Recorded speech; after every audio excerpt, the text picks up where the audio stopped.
Good morning. Hope everybody's having, or good afternoon really now. Hope everybody's having a good morning or afternoon so far. Unfortunately, catastrophic impacts currently are happening in the Windward Islands, and this hurricane has taken a turn. A lot of stuff happened overnight while I was sleeping and while many of you were probably sleeping. This was originally a Category 4 hurricane with sustained winds around 130 miles per hour at about 11 o'clock or so last night. When we were live, this was still a Category 4 hurricane. What happened after that was pretty interesting. So we had that eye wall replacement that was happening over time last night, and that was eventually going to just kind of weaken out the hurricane just a little bit, then eventually re-strengthen it. That has all happened. So this actually did weaken into a Category 3 hurricane for only a few hours, and then it rapidly intensified again here over the Lesser Antilles, and now this hurricane is back up to a strong Category 4 hurricane with sustained winds at about 150 miles per hour. It is actually really close now to a Category 5 hurricane as it does continue to move into the west-northwest into the Caribbean Sea. So this has become a lot more concerning again, and obviously Category 4 versus a Category 5 in this case would not be a major difference because 10 miles per hour overall is just not a major difference. It's going to be catastrophic impacts no matter what here in the Lesser Antilles, but nonetheless, this is obviously a big deal because we're only in the beginning of June, or now, sorry, beginning of July now. We were at the end of June, and this is just something that we just don't see very often. And right now, this eye looks crazy on the infrared imagery. This just made landfall in the area, the island here of Hillsborough and Grand Bay for Carico. I think that's how you pronounce it. So this island just took a direct landfall, and this is the only island that took this direct landfall. Unfortunately, Grenada, which is another Lesser Antilles island here, they did not take a direct landfall, but they had the worst of the eye wall, because the eye wall is really where the worst of the impacts are felt. It's not inside the eye, because inside the eye, it's just, there's really no wind there. That's where all the rotation essentially is happening around, and in that one spot, it's just kind of dead overall when it comes to wind. So unfortunately, the eye wall is where the worst of the impacts are currently happening, and where the worst of the impacts have happened. And so right now, those areas like Grenada are getting hit the worst right now with extreme storm surge, extremely high winds as well, upwards of probably about 100 to 150 miles per hour for wind speeds. Same thing goes as well for areas near St. Vincent. This island also is getting the worst of the eye wall as well. Areas that are back up in like St. Lucia, for example, are narrowly getting missed by this eye wall. And again, the eye wall is where we have all this dark red color basically around the eye of the storm. And so this eye wall is where we have the bulk of the damaging wind threat. And unfortunately, almost every island here is out of power. We would have had live cams if it wasn't for that. But basically every island here is without power now because of this particular hurricane. It's just that impactful for those in the Lesser Antilles and in the Windward Islands. Now, further off to the north, we've had some of these outer bands stretching into areas like the Marty Kink area. I don't know how to pronounce that, but near Fort de France, basically this area, we've had some outer bands reach this area, and most of that's just been some showers and thunderstorms,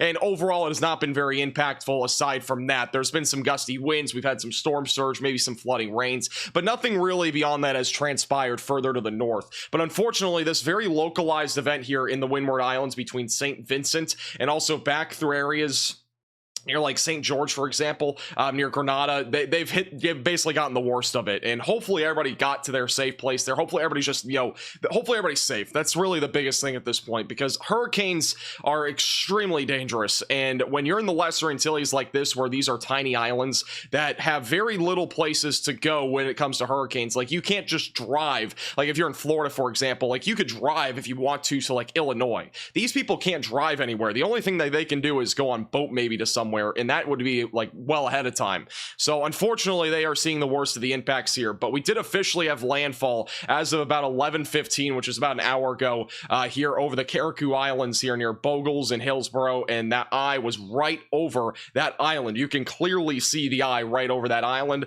I've not seen any photos of people being in the eye quite yet, but all I can imagine is that for that brief stint, it probably looked very crazy and very surreal, and then the wind just picked right back up after that. Because again, the winds on these outer, or in the inner bands here where the eye wall is, they are still upwards of 150 miles per hour, with wind gusts as high as 180 miles per hour. As of right now, the pressure is down to 950 millibars, so this has intensified since last night. It was around 960 millibars last night, and then it has obviously decreased over time, which does mean that this has been intensifying. And as I mentioned before, this did undergo an eye wall replacement. We had that happen last night. It was wobbling, and so eye wall replacement will probably probably continue for the next few hours. At least I think the intensification will happen for the next few hours, and this could possibly become a brief Category 5 hurricane. But for the time being, it is a Category 4, maximum sustained winds at 150 miles per hour. It is moving west-northwest again into the eastern Caribbean Sea. It may intensify in this brief little area here for the next couple of hours. If it does, again, it could make a run at becoming a Category 5 hurricane. Let's talk a little bit more about some of the other stuff that's happening with this too. This is the live satellite imagery. Again, just surreal what we're looking at here. I mean, if we zoom in, you can actually see the vortices here inside of the eye of the hurricane. It is quite literally unbelievable. You can see the storms that are blowing up as well with this hurricane.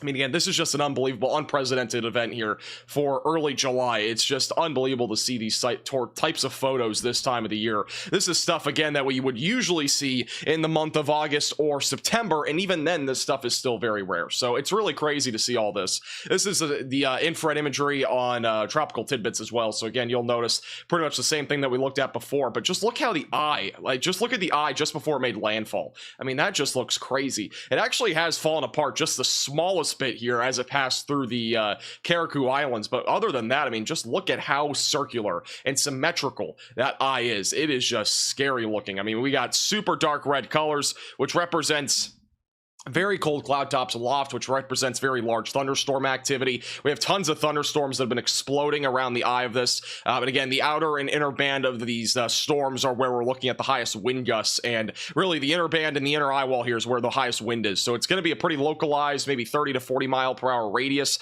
around the eye. But just looking at this is stunning. I mean, you just don't see this really that often. Here's another look at over the last about 6 hours or so. So again, you'll kind of see it near the beginning of this little time cycle here. You'll actually see that eye wall replacement happening in real time, and the eye wall replacement is usually visible by looking at the eye wobbling, and so we can kind of see that wobbling a little bit at the beginning, but it really was happening late last night. It was happening right around about 11 to 2 a.m. We were live when it started around 7:30, and it was kind of going on during that entire time frame, but this is kind of the tail end of that eye wall replacement, and then it really organized after that. And again, it's nearly a Category 5 hurricane, which is really just the craziest part to this. I mean, again, it went under rapid intensification, early yesterday, and now it's, went under an eye wall replacement last night, and that's just a, dual threat that we just don't want when it comes to hurricanes, and we've seen that a lot. Again, Hurricane Ian's a pretty good example of something like that. Hurricane Idalia is a really great example of that. When it failed, though,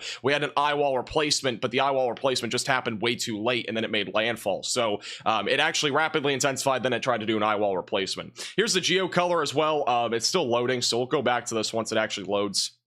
For some reason, the geocolor satellite takes a little bit longer to load.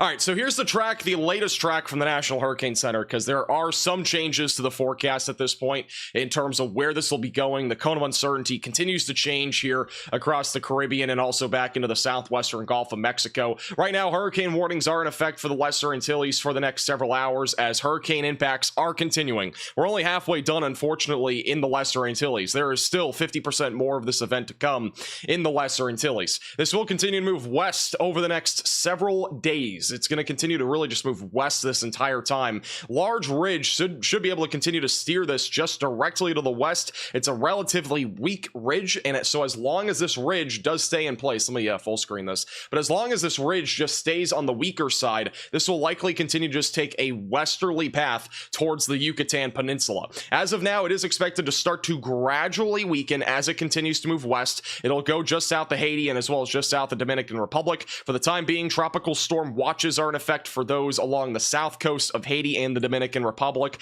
I'm not expecting major impacts there, but there will be some impacts. All right, so that'll be something to watch for there. And then hurricane watches are also in effect for Jamaica, and eventually this is again going to weaken into a Category 2 hurricane, which when I say weaken, it's not really going to weaken that much when it comes to like storm surge and flooding rains. There will be a difference, it's just not a big difference. So overall, major impacts still expected, or at least are still likely for those in Jamaica. If this does make landfall in Jamaica, again, that would be worst case scenario, but it might stay a little bit down to your south. At least that's the current thinking. But again, the cone of uncertainty uncertainty does include your location, meaning the eye of this storm could go into Jamaica. Now, after this, it gets really interesting. We talked about this last night, and things continue to change here with computer models and just overall data in general. Where will this hurricane go? Will Beryl barrel into the Gulf of Mexico, or will it do something else? Well, as of right now, it's still expected to make landfall Friday morning in the Yucatan Peninsula, sometime probably around 6 or 7 in the morning Friday.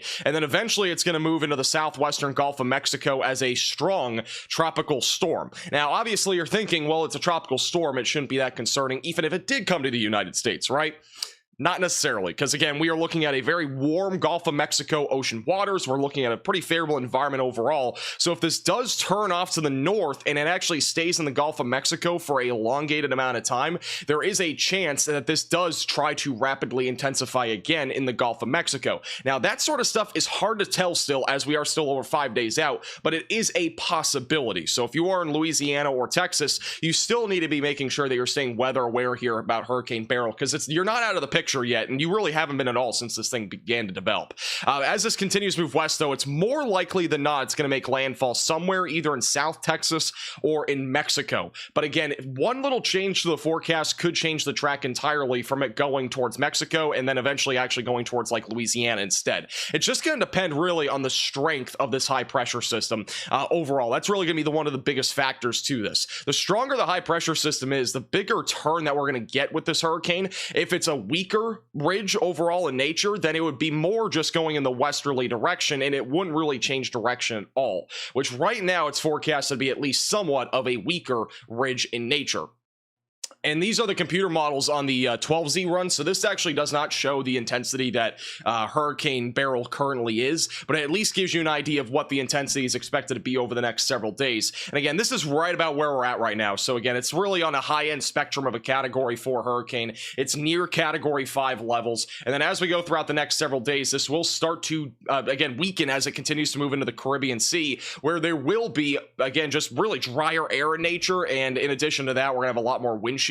So the overall environment is less supportive for there being hurricanes, but it will be supportive enough for this to stay alive for quite a while. So it will be a Category 2, probably all the way throughout the next 3 days at the bare minimum. And then as it makes landfall, things become a lot more uncertain here. And this is going to depend on if it makes landfall in the Yucatan. That's the one thing that we have to watch for. And the second thing is, does it re-enter into the Gulf of Mexico, and does it shoot north, or does it shoot to the west towards Mexico? If it shoots west towards Mexico, I wouldn't expect a whole lot of re-strengthening out of this particular hurricane. But if it goes to the north towards Louisiana or even Texas, I would expect re-strengthening to some extent. So that'll be something to watch for as well.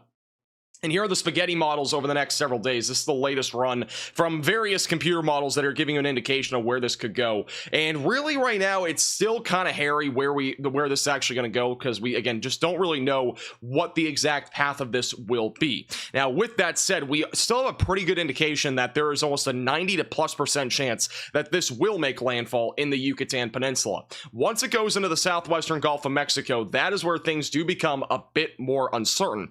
With that said, there are a pretty good amount of computer models that just bring this towards Mexico and maybe South Texas. There are a few outliers that still bring this, though, and kind of turn it back into Texas or Louisiana. My fear right now is that this high pressure system does intensify and actually will try to slowly pull this hurricane off to the north, because you'll actually see some of these computer models that are turning, like this one that's red here in the middle, really slowly turns this off to the north, and that is going to be the thing that we need to watch for the closest in the United States. I still don't think there's any chance this goes towards Florida, and honestly, Georgia, the Carolinas, like, I don't think we're going to get anything there other than maybe just rain and maybe some gusty winds if this even got close. So I don't think there's going to be anything in those areas at all. I just think right now we have to really watch Texas and Louisiana closely, because I think that area in particular will have the greatest chance of seeing something out of this. Now, here is what we're looking at in terms of the ensembles. This is kind of another plotted graph of the computer models, but again, just kind of on the ensembles here with the GPS. Notice again, we have multiple different computer models plotted on here. Again, most of them still bring it in this area here. Actually, a lot of the recent ensembles do bring this towards South Texas, which again would not be something that we want. So right now, a lot of the models, at least for now, are showing a more impactful landfall near the Texas coastline. With that said, there are not many ensembles that strengthen this into something like a category 5 hurricane, for example. So hopefully that, I don't think that's going to happen here in the Gulf. I just don't think there would be enough time, but it's still possible that rapid intensification does happen, and this does try to at least become some sort of maybe category 2 or 3 hurricane as it moves into the Gulf. It's something that we'll have to watch for. But overall, there's a couple outliers that bring this towards like Florida or even into Louisiana. Again, outliers are not really going to give us much of an idea of what's actually going to happen. They're usually not right anyways, so I would not be too concerned by looking at those lines. But I think more than anything, this graph gives you more of an idea of, at least right now, where this is expected to go and what it's expected to do. So right now, definitely be ready if you're in Texas. At least be prepared. If you're in Louisiana, be prepared as well. There's no reason to panic. There's no reason to, you know, go shopping right now for everything, but just be ready to do all that stuff, because there's a possibility that this goes towards Texas and does make impacts. But as I mentioned before, right now it's almost a category 5 hurricane. It's on the cusp of that line right now. And by the way, our next National Hurricane Center update on this is at 1 p.m. So we'll see if there's any intensification. But you know, there is a possibility as this goes into the Gulf, it does try to strengthen, but right now it's just so uncertain because it's going to enter a less favorable environment. Just notice how it actually weakens down to a category 1 hurricane before making landfall here in the Yucatan. So that's good news. It's going to interact with dry air, and it's also going to interact with a lot more wind shear. So as long as it enters into this environment in Yucatan where it's just making landfall, we should be better off, at least in the United States. But again, there could be some changes along the way too. It's going to depend again a lot on the ridge, because what happens when it makes landfall in Yucatan will not really directly impact what happens in the United States if it makes landfall, because again, this ridge is a big factor. If it does turn this and it really slowly turns it, it will have the potential for rapid intensification. But if it does not do that, it would just go into Mexico and probably would not re-strengthen at all. It would just be the same intensity as it were to when it enters into the Southwest Gulf from the Yucatan. So, unfortunately, again, really bad impacts currently happening in the Lesser Antilles and as well as the Windward Islands, near Category 5 strength.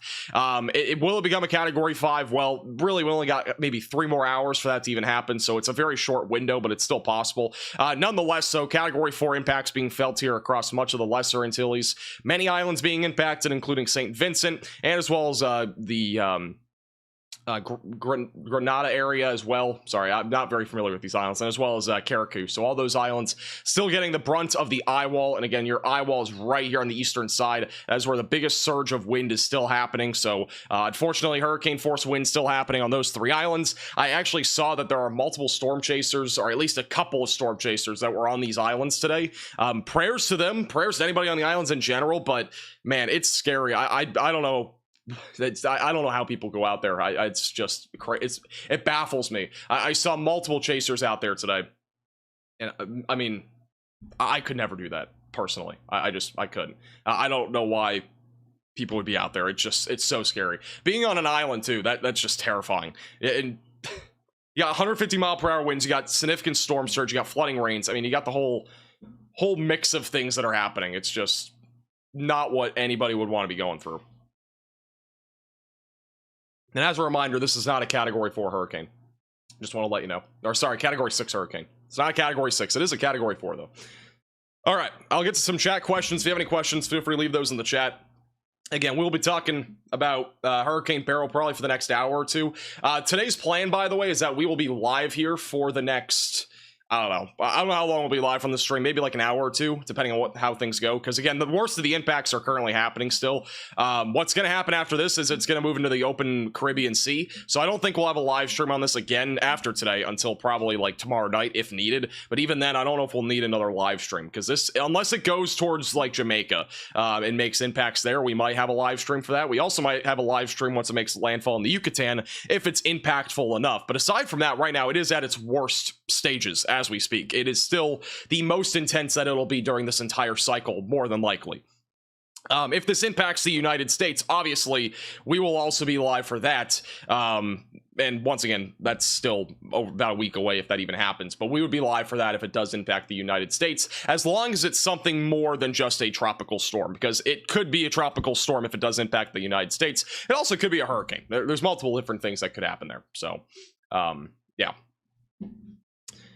How much could it strengthen over the ocean past these islands? It only has a short window. So over the next like 3 hours is about it. Because again, this hurricane is going to gradually enter into a less favorable atmosphere for hurricanes. It's going to have more wind shear, and we're also going to have a lot more dry air as it moves to the west. Which, again, notice the track right now from the National Hurricane Center. If we zoom out here, notice how it goes from a Category 4, which it maintains Category 4 intensity all the way through tomorrow. So this is all the way through tomorrow morning. It's expected to maintain that intensity just to the south there of Puerto Rico. But then once we go into, you know, for example, what's today? I keep forgetting what day it is. Is today Tuesday? Or today's Monday. So as we go into Wednesday, or like late Tuesday into Wednesday, this will eventually weaken back into a Category 3 hurricane, and then eventually it drops to a Category 2 hurricane as it continues to move west. So drier air and more wind shear is expected to weaken this out for the most part as it continues to move to the west towards the Yucatan Peninsula.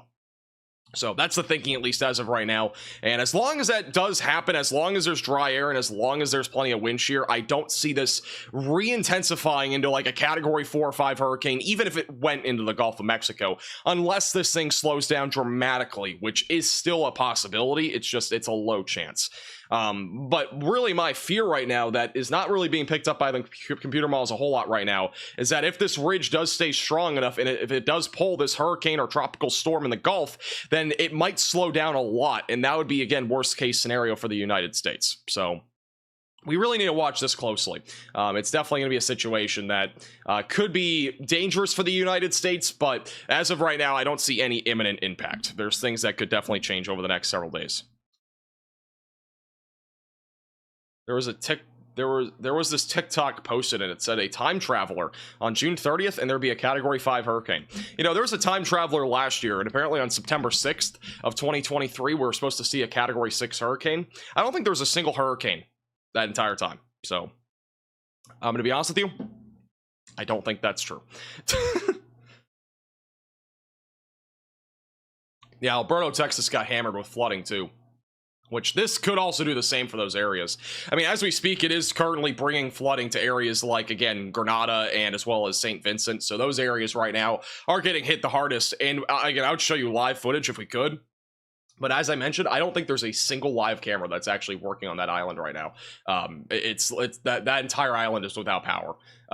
All these islands are without power for the most part. The only ones that might be like St. Lucia and maybe back up near Martin, I don't know how to pronounce this, but near Fort-de-France. This is, I think, French, so I don't know how to pronounce it. But basically, this island too, they might have some power, but we again, I don't think anybody has power on those islands for the most part. And even if there was live footage, I mean, a lot of it would just be storm surge and obviously high waves, all that sort of stuff. Storm surge is really one of the most life-threatening things when it does come to hurricanes, and the worst of that is still happening right now. As we start to see a more southerly wind now move into this area, the worst of the storm surge is now going to start to hit the southern side of Grenada. And obviously, nobody's tuning in from this area. I highly doubt we have any viewers right now in Grenada or even on Carico or back up near St. Vincent. I don't think anybody's tuning in on this live stream from any of those locations. Unless you have unless by a miracle you have some sort of connection. I don't think anybody's tuning in from these islands. The wind is now coming out of the south, though, so that's going to bring all that, wave height, all that storm surge from south to north. So the south side of the island now is getting hit by the worst of the storm surge now. Originally, it was more coming out of the east or more coming out of the north, depending on where you were. So I was watching several live cams in Barbados last night. Yeah, Barbados also has live cameras, but again, I don't think any of that town has, or any of that island has powers, or power at all. I'm pretty sure the power is out entirely on these places. If you guys see any live cams that might actually be working, feel free to let me know. But I'm leaning towards there's probably not a single one that's currently working. You have some buoys, by the way, out there. This is, I don't think there's any buoys near the islands, but this is a buoy. As of a little while ago, you can actually see the waves here. It's a little bit wavy here. As this Category 4 gets closer tonight, we actually might be able to see some higher wave heights on this. I don't know if we'll be live for that, but could be interesting. There's another buoy up here too. This one has slightly higher waves. This is on like this is not even in the outer bands. This is like outside of the hurricane, but just seeing that sort of stuff out there is just kind of eerie. It's eerie seeing those waves. This is the other buoy as well. We have about 3 in proximity, but none of them actually inside the outer or inner bands. So there's another view, but again, wave height's pretty minimal out this direction too. All the wave heights back out to the east or west or north of this are pretty minimal. But once this gets closer to the other buoy by tomorrow morning, I don't know if this buoy will still have connection tomorrow morning, but there might be some interesting photos on this. We might have some massive waves with this because wave heights are probably upwards of 30 feet around the Lesser Antilles and the Windward Islands. How's it going, Ninja?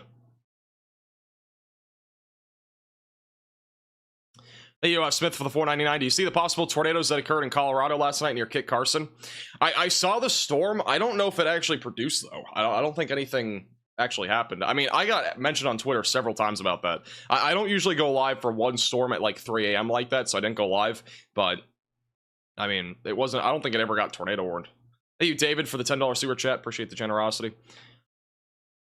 By the way, if you see any hype on Twitter or anything like that that shows a Category 5 hurricane making landfall in Texas, I just want to tell you right now, there's nothing forecasted like that. People are putting out random crap on Twitter or Facebook, whatever it is. It's not shocking by any means because this stuff happens, you know, literally all the time. Every hurricane, there's something stupid on Twitter or whatever. So just letting you know, there's nothing forecasted right now as a Category 5 hurricane for the United States. If you see posts like that, it's ridiculous because I mean, there's literally 1 out of like 100 models that showed even a strong hurricane hitting the United States over the next like week or so with this thing. Even then, I mean, we could still see something like that. It's just there's no truth to that misinformation. All right, it's just a bunch of crap. People are like, this one person I responded to, he's trying to defend himself. It's stupid. You can't defend yourself. You cannot defend yourself with false information. It's horrendous. It's out of context images which go crazy on social media, and people get lots of money doing that. So just letting you know, try to avoid that stuff. It's gonna be, it's not just one person, by the way. There's hundreds of people that do it. It's been a thing for ever since we had social media. By the way, Carriacou, which is where this made landfall, Carriacou Island is home to 8,000 people. Hopefully everybody stayed safe there. It would be a miracle if we got out of this with absolutely no fatalities at all, with the intensity of this hurricane and with the short-lived notice of this. I mean, we've had maybe 2 days of notice for this being a major hurricane, so it has not been a whole lot of notice, but it's been enough notice to at least make preparations. But Carriacou took a direct hit. This, again, the eye that went right through Carriacou. See how symmetrical that eye is? It's a little bit less symmetrical over Carriacou. It's much more symmetrical back to the southeast of Carriacou. Look how symmetrical that eye is. That's just scary. It's about 24 miles. So this distance right here, south to north, is 24 miles. Going east to west is 26 miles. That is very symmetrical, and that's also a huge eye. It has lost its eye shape just a little bit after moving over the Carriacou Islands, but we still have massive convection happening on the east side of this. It's unbelievable. Let's go to satellite imagery here. This is satellite. Man, oh man, look at this thing. Look at the vortices inside of this. This is just insane to look at. That is unbelievable to look at. That's just scary. Oh, do you see those vortices in there? That's like the craziest thing. Wow. It's currently a high-end Category 4 hurricane. We have another update coming out at 1, which I don't think this will be a Category 5 if it did by then, but it's going to be close. Again, it's only about 7 miles per hour off from being a Category 5 hurricane. As I mentioned, I don't know if it actually will become a Category 5. It's a possibility, though. Many computer models did hint at this being a Category, or trying to get to a Category 5. By the way, looking at the water vapor imagery, when you see this blue, you can actually see that's actually dry air there in the middle. So everything around it, very obviously humid. You know, dew points are probably in the low 80s right now around this at least. So this is quite the event, to say the least. I posted photos in your Discord of damage. I just saw some photos on Twitter of damage. I will be retweeting stuff on Twitter at MaxVelocityWX of damage if you want to check it out. Again, at MaxVelocityWX on Twitter. We are retweeting at least one damage photo that's coming out of this hurricane right now in Carriacou. I don't know if I can show it, to be honest, so I'm not going to show it on stream, but it's out of Carriacou, where there is some significant damage. And again, a lot of these places have poor infrastructure, So unfortunately, like, damage here is going to be probably a bit more significant than damage like in the United States, for example, because buildings are not all built the same there. There are a lot of buildings that are, you know, don't have the same roofing as the United States or whatever it might be. So if you're from the United States, like, damage is going to mostly be more significant than what we would see again here in the United States, to some extent at least. It's not all the time, but infrastructure is just not as good there in a lot of cases, and there's a lot of damage. From some of the first photos out of Karaku that I am seeing, there's just significant damage all around. Roofs ripped off, power lines knocked down, trees are down everywhere basically. It's terrible to see. But St. Lucia, I am seeing a video out of St. Lucia from this morning, and St. Lucia does not look bad. I mean, St. Lucia is this island right here. Let's go back to infrared imagery, and I'll kind of give you a better idea of what we're looking at here. So St. Lucia is right up here. That island there. So when you look at the inner and outer bands, the inner band is where the worst of the wind is going to be with a hurricane, right? So the worst of the wind is in this area. And so they got narrowly missed by the worst of this hurricane. That's also, by the way, where the worst of the flooding comes from, too, where the eye, basically around the eye within about a 50 to 75 mile radius or so, sometimes a bit larger than that. But right here, that's St. Lucia. They got narrowly missed by the worst of this. It looks like that island was, for the most part at least, unless you're on the immediate coastline, looks like it got spared quite a bit there. So I've visited St. Lucia before. It's actually a pretty beautiful island. So it looks like the worst of it did miss those areas. Some of the winds that we are currently getting measured out here, I'm not sure if we actually have data. Let me check. I don't think we have data on METARs out here. Yeah, we don't. But some of the data that we're currently getting right now out of the islands, Grenada has wind gusts that are around 120 miles per hour as of about 40 minutes ago. Barbados has dropped to 50 mile per hour wind gusts. Crown Point, which is down here near Scarborough, that right now has dropped to around 25 to 30 mile per hour wind gusts. And then Views Point, which I believe is going to be near St. Lucia, that is around 65 mile per hour wind gusts. So Grenada is currently getting some of the worst wind gusts at about 121 miles per hour. That's as of 12, which this is what it looked like at 12 o'clock. So Grenada's right here. So 120 mile per hour wind gusts happening here as we speak, or a little while ago at least, which it's probably still right about that right now in Grenada. And obviously nobody's, again, I don't think anybody in this live stream is right now from Grenada, because we had people there last night. I just don't think there's any power on that entire island. If there is, it's very minimal. If you guys do see any videos, by the way, photos or anything like that, out of the Lesser Antilles, feel free to at me on Twitter at MaxVelocityWX.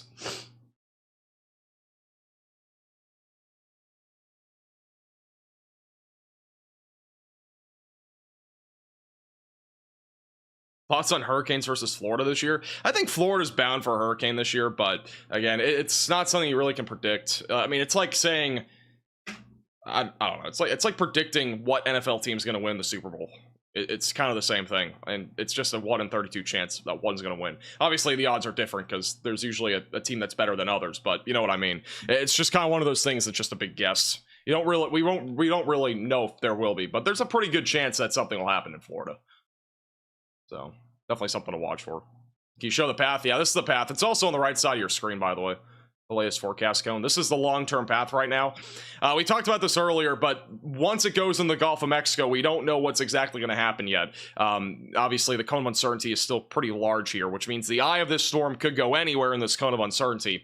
Now, the high pressure system that's back over near Florida, as of right now, is sitting right smack dab in the middle of Florida, at least as we go into the later half of this week once it gets to the Yucatan Peninsula. Depending on how strong this high pressure system is going to is basically going to factor into where this goes. If the high pressure system is really strong, it will likely pull this hurricane towards like Louisiana. That's a low chance, but it is something that is possible. The more middle ground thing that we think is going to happen is that this ridge will just be strong enough to turn this up towards like Texas or maybe here into like northern Mexico. So that's really what we're thinking. At least that's the best chance of what will happen, at least for now. One of the lower chances of something happening would be that this just goes right into Mexico and does not go into the Gulf at all. And that's a pretty low chance. And that would be contingent on the high pressure system being very weak, meaning that the winds going east to west would be relatively just oriented in that direction. It wouldn't change a whole lot. Now, some people have also been asking, could this re-strengthen in the Gulf of Mexico? It could. It very easily could re-strengthen in the Gulf of Mexico, especially if it sits there for more than just 1 or 2 days. Right now, it's forecasted to be a tropical storm when it enters into the southwestern Gulf of Mexico. If it takes more of a path right towards like Monterey, for example, it's probably just going to be a tropical storm or a low-end category 1 hurricane, because the overall speed of this tropical storm is going to be pretty quick still. But if the high pressure system does pull this off to the north and northeast, for example, or northwest, whatever it might be, it's probably going to end up slowing down, and that could give it time to re-strengthen. But that's still a low chance. It's not set in stone by any means, and there's nothing verifying that as of right now. I will show you a couple of computer models as well that give you an indication of what those are showing right now. This is the GFS model long term. So this is the Caribbean Sea. Notice the GFS model brings this to the Yucatan Peninsula. Eventually weakens, and then briefly re-strengthens in the southwestern Gulf, and then it crashes into Mexico. That's what the GFS model is thinking. It also is indicating that there would be some stronger shear in the Gulf of Mexico to basically prevent this from re-strengthening into some sort of, again, hurricane or something like that. The European model, which this is from last night, but this is the latest run that we have from the European model, brings it into the Yucatan and eventually goes into the southwestern Gulf, and then it crashes down here into parts of the southwestern Gulf right into Mexico. So both of those computer models are on board with the same exact thing. Now, there are other models that are showing different things. The Icon model, which I have not looked at yet, but it's showing more of a track towards areas like South Texas. I think the Icon model is going a little bit overboard with the intensity of this, to be honest. I don't think it's going to be that strong going through the Yucatan, and if it were that strong, it would probably be that strong going towards Texas, which it could be a strong hurricane if this happened, but I don't think that's going to exactly happen. Brings it a bit further off to the north, though. Canadian model, I mean, we never really look at the Canadian model, but we'll look at it anyways. Brings it towards South Texas. Same sort of thing. And so, yeah, I mean, let me check tropical tidbits as well.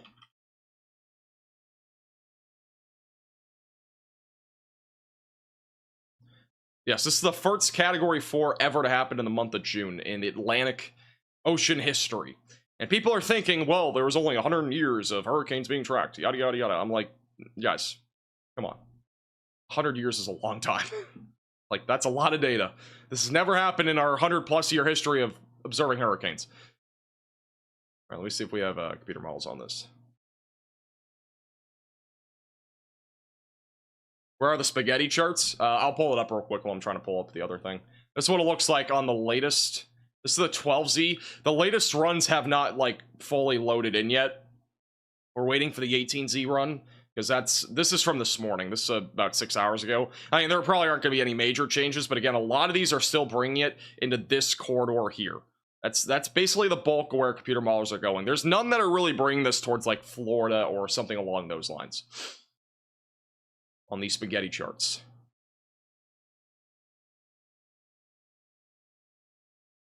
I want to show you guys this real quick. Look at this. This is insane. That is scary. Those are all the vortices there in the middle that you're seeing in the eye. That is just insane. It's on CIRA website. And again, our next National Hurricane Center update is going to be at 1 p.m. So that's in about 10 to 15 minutes. We will see if there's any intensification or any weakening or anything like that. A blender? I mean, it looks like a blender. That's literally what it looks like. It's crazy. Thank you, Angela, for the $2 super chat. I'm in Dominica, no power. I have satellite. Yeah, if you have like satellite or some sort of connection at least, there's a good chance that you at least still have some sort of power. As in like cell data or something like that. Alright, here's the this is another run.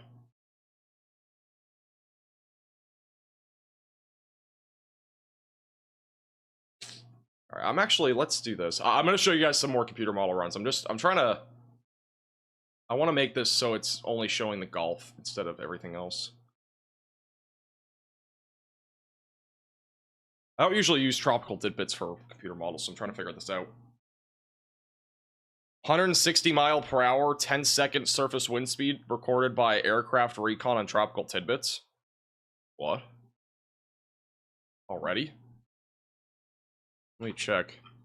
I mean, if that's true, this could be a Category 5 hurricane.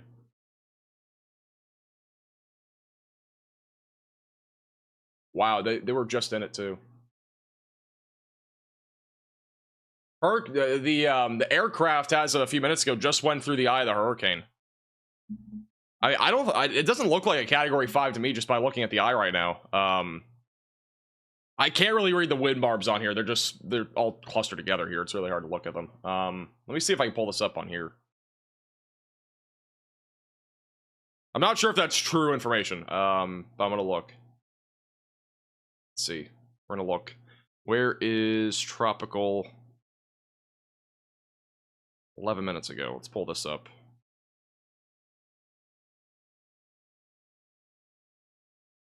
This is plotting. Is that plotting wind? Can't tell what this is all plotting. It doesn't tell you. Oh, it actually does. Flight level winds and speed.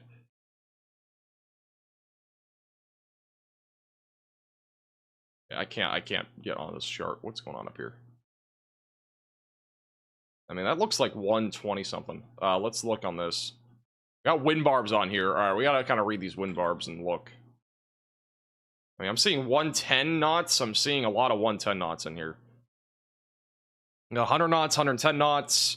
On the other side of the hurricane, you got 110 knots. I'm seeing all 110 knots here. I don't see anything stronger than that. Like, when it went through Hillsborough, like when it went through Carriacou, this is at about 120 knots or so. That was the 125 knots is like the peak I'm seeing here. I don't see anything that's indicating here that there's anything higher than 110 knots though. As of the late, they just what, like, this is the aircraft right here. This is the hurricane hunters. They are right now on the northwest side of this hurricane.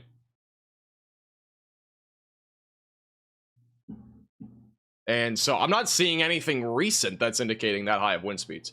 Like, this is also the chart for reference recently. So this is in the last, you know, couple of hours at least. They measured a peak wind over right here. This is about 145-ish knots or so, measured sustained winds, and then it's been a bit lower recently. So I actually think it's weakening. We will see what they say, because again, the next update is in like 10 minutes. Click the barbs. So you can actually click them. Oh, that's cool. I didn't even know that. 101 knots. You know, clicking these might be a little bit more useful. 112 knots. I didn't realize you could actually click these. That's actually pretty cool. 111. It's 111 there. I mean, if you do 111 knots to miles per hour, that's 120 something, 128. So this would be like a Category 4 at 130, but I don't think it's going to be that weak. I don't think it's weakened that badly, or that much. Carriacou's really bad. Roofs are gone and houses are badly damaged. If you guys do see any photos on Twitter, you can at me at MaxVelocityWX. I will be retweeting a lot of that stuff on Twitter.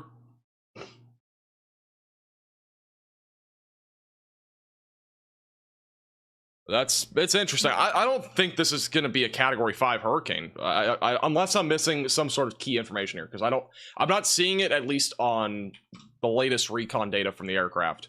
I'm gonna see if there's anything else though that I'm missing. A couple people have said it's 150 to 160 mile per hour winds right now. I don't see that information as of like the last few minutes. Worst case scenario unfolding. Yeah, I mean, it's still happening, but like the worst of it has probably already happened, I think, for these islands. We're still seeing the inner eye walls still going through areas like Carriacou. So Carriacou's getting shot basically twice with the worst of this, and then also Grenada is too. New National Hurricane Center updates out.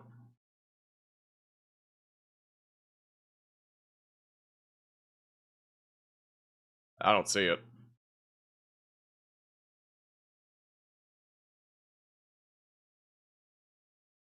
$150 mile per hour sustained wind, so it hasn't increased at all. Let me take this off real quick. It's actually kind of cool to see the hurricane data on here. I have to say that. I don't usually... I mean, that's a new feature on Radar Omega.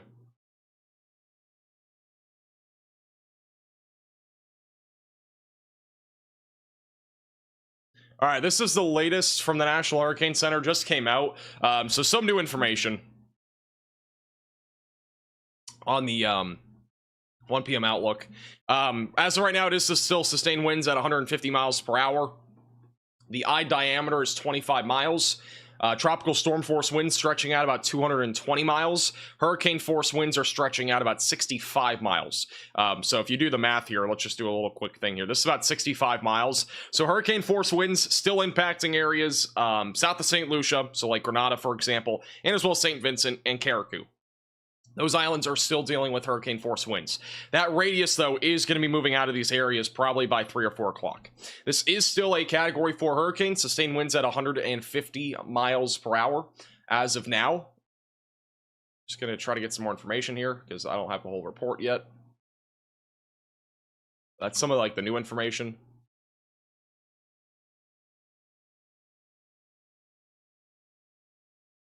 Yes, the eye is 25 miles wide. I mean, if you go back to before this made landfall in Carriacou, it was about almost 30 miles wide right here. This was before it made landfall in Carriacou. Pretty unbelievable.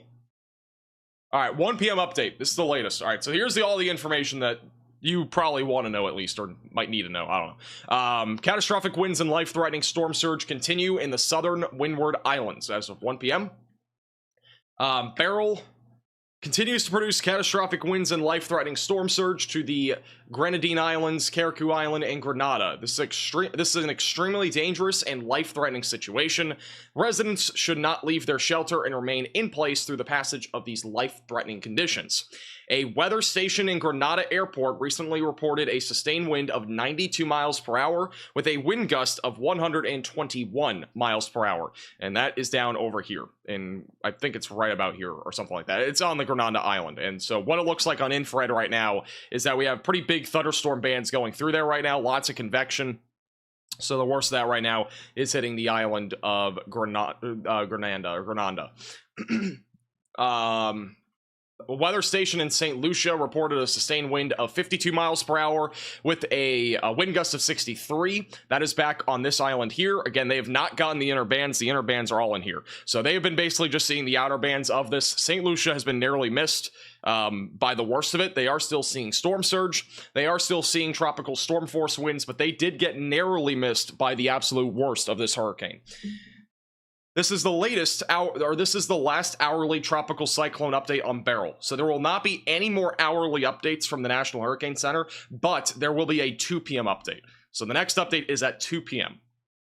And that is going to be, again, that's the normal update time frame. So we usually get an update at 5 p.m., 2 p.m., 8 p.m., but usually the main updates are going to be at 5 p.m., 11 p.m., 5 a.m., or 11 a.m. So they're every 6 hours, but we also have every 3-hour updates. The ones that happen in between those times, so between 11 and 5, those are usually more minor updates and are not usually anything big. Sometimes there can be upgrades and downgrades, but the path, track, all that stuff doesn't usually change.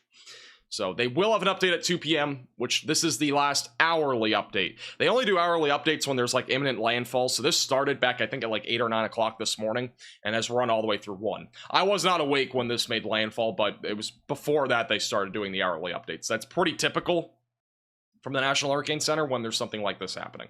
So that is the latest from the National Hurricane Center. Maximum sustained winds are at 150 miles per hour. The pressure actually dropped. So this has actually intensified a little bit. The pressure dropped to 946 millibars. So the pressure has actually dropped, which does mean that this has intensified a little bit. I didn't realize that. So at the last update, it was at 950 millibars. That's minus 4 millibars in the last hour. That's a lot. That's a big drop in 1 hour. If you're not familiar with this, we call something in the United States called a bomb cyclone. Doesn't happen very often, but a bomb cyclone is something where we see the pressure drop by 1 millibar every hour for about 24 hours. So basically a rapidly intensifying land cyclone. This is kind of the other way of this. This is almost like a rapidly intensifying, hurricane right now. But in this case, I don't feel like this is going to rapidly intensify because, 4 millibars is a crazy drop in 1 hour, but, in a few hours, I think this is going to start to go back to 950 or something like that. Like, I don't think this is going to continue to intensify. I think it'll stay around the level it's at probably for the next 24 hours, but after that I think it'll start to weaken a bit. But as I mentioned before, the track has not changed at all in this latest update.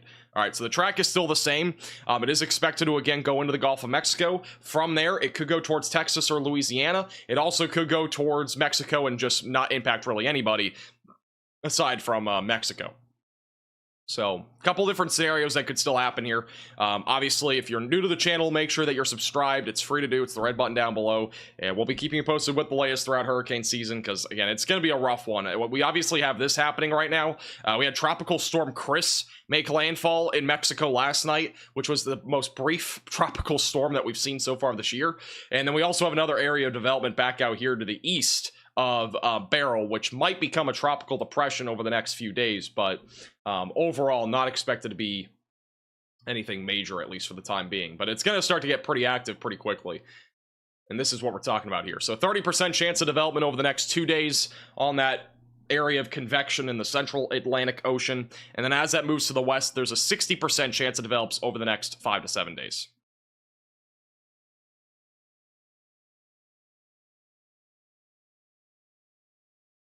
Is Ryan Scholl here? I didn't even see his message.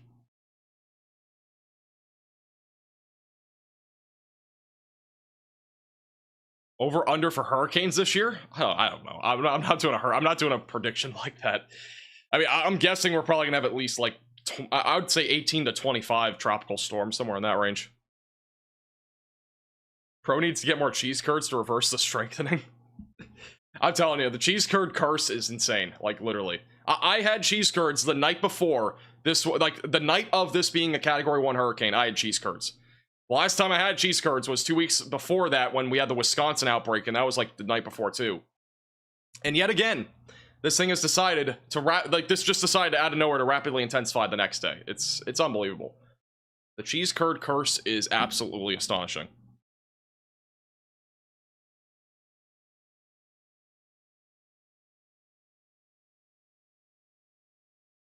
Look at the drop zone on 150-meter wind speed in the eye wall. On tropical tidbits. Okay. Oh, look. I'm here bored waiting for my Nebraska storms. I'm planning on being live for that later today.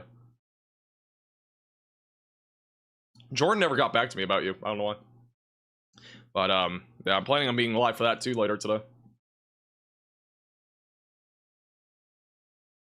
And actually see the let me go back to let's put this back on radar mega real quick, because there's a couple of new plotted points on here as of 3 minutes ago.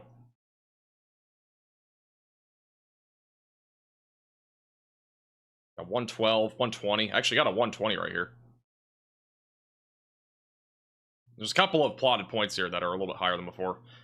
Not everything came through, but some stuff's coming through now. They did measure the pressure at 946 a moment ago. So that's new.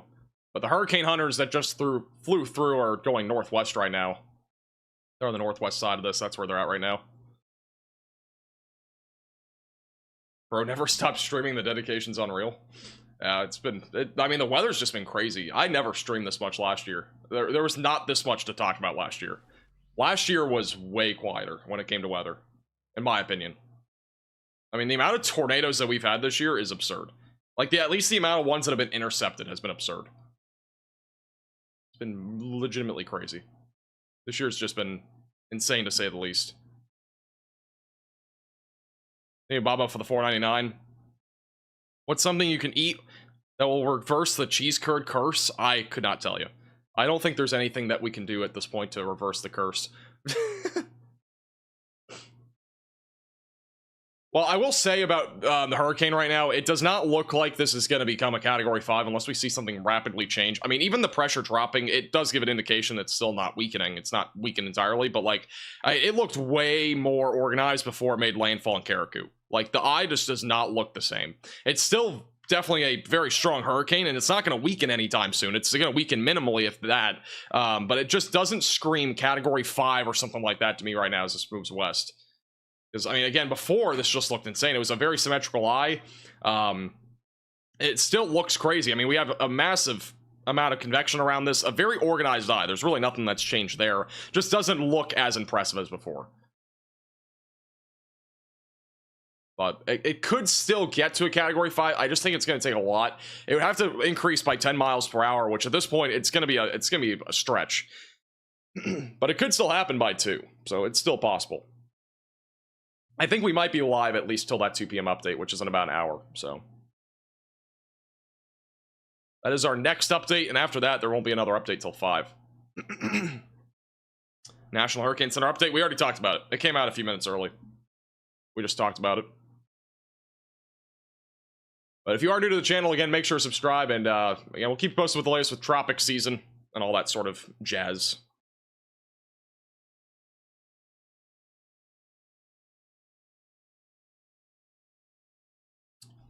Can you zoom out and look into the Gulf? I mean, I'll zoom out and show you the track. There's not anything to see in the Gulf right now. Unless you want to see Tropical Storm Chris, which I think is now a tropical depression. Or it's just a post-tropical cyclone. Looks like it's going more north than anything. It's going kind of west-northwest. I mean, it's not going north directly. If it was going directly north, this would be going towards Puerto Rico. It's not going that direction. It's definitely hugging the northern line, though, of this current path or track. They will have an update on the cone at 2 p.m. I think. At least it will at least be a little bit condensed. I don't think we're going to get a major update at 2 p.m. unless it gets to a Category 5 status. That'd be like the only thing that changes.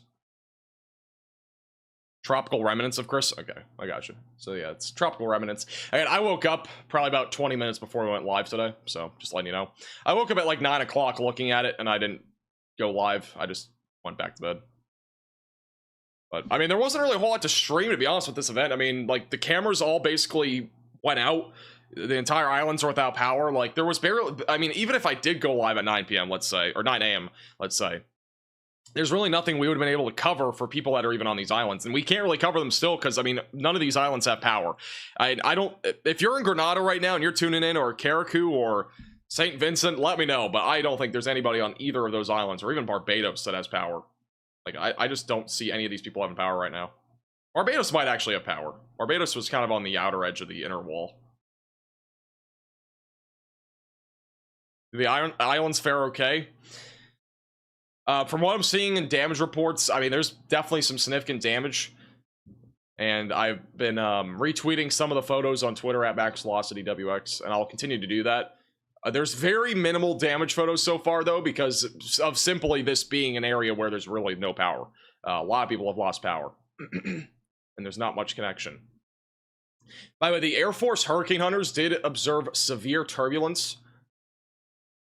on the northeast side of Hurricane Beryl, and also frequent lightning, which does still mean that there is intensification happening. And obviously the pressure dropped by 4 millibars, so there is definitely still intensification happening. Now, will this intensify again to a Category 5? It's possible. I just think it's a low chance. I think it's going to have to happen before like 3 o'clock for that to happen. Because after that, I think it's going to start to very gradually weaken as it moves west. I don't think it's going to continue to intensify. Send you a DM of the Twitter damage photos. I'm surprised there are people with power, or at least like cell data and stuff.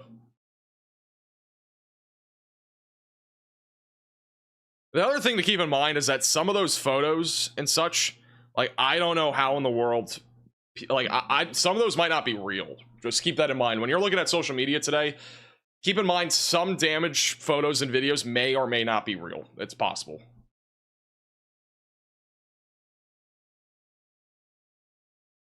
Like, there is misinformation that's spread on social media all the time. It's nothing new, as I mentioned before.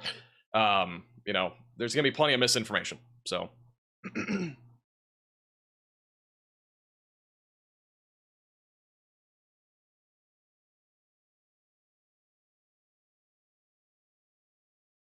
This is the this is actually interesting. This is the lightning flash density on the satellite radar here.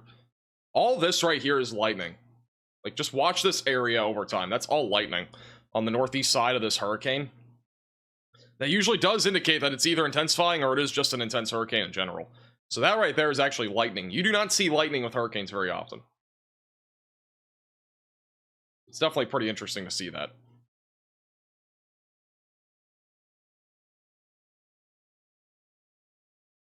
This is the long wave IR, by the way. Just another way to look at it.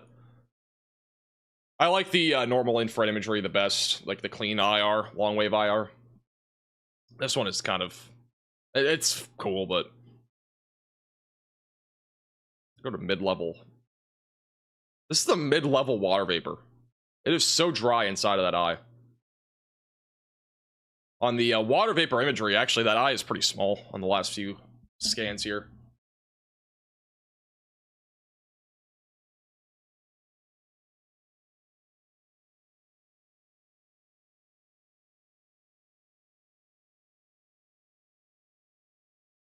Eyewall replacement.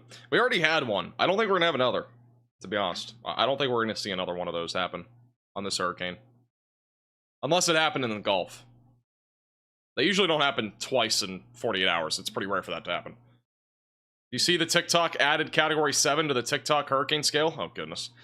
Well, I guess officially on TikTok, we have category 7 hurricanes. Yippee. Good times. It is currently a category 4 hurricane. It says it at the top of your screen. If it changes to like a category 5, we would like to know. It's still possible, but it's again gonna have to happen within the next hour. I mean, after this gets past these islands, like again in about an hour, the inner bands of this hurricane are gonna be kind of out of here, probably about an hour or two. So the worst of the impacts are still being felt for like Grenada, and as well as Carriacou, back closer to St. Vincent.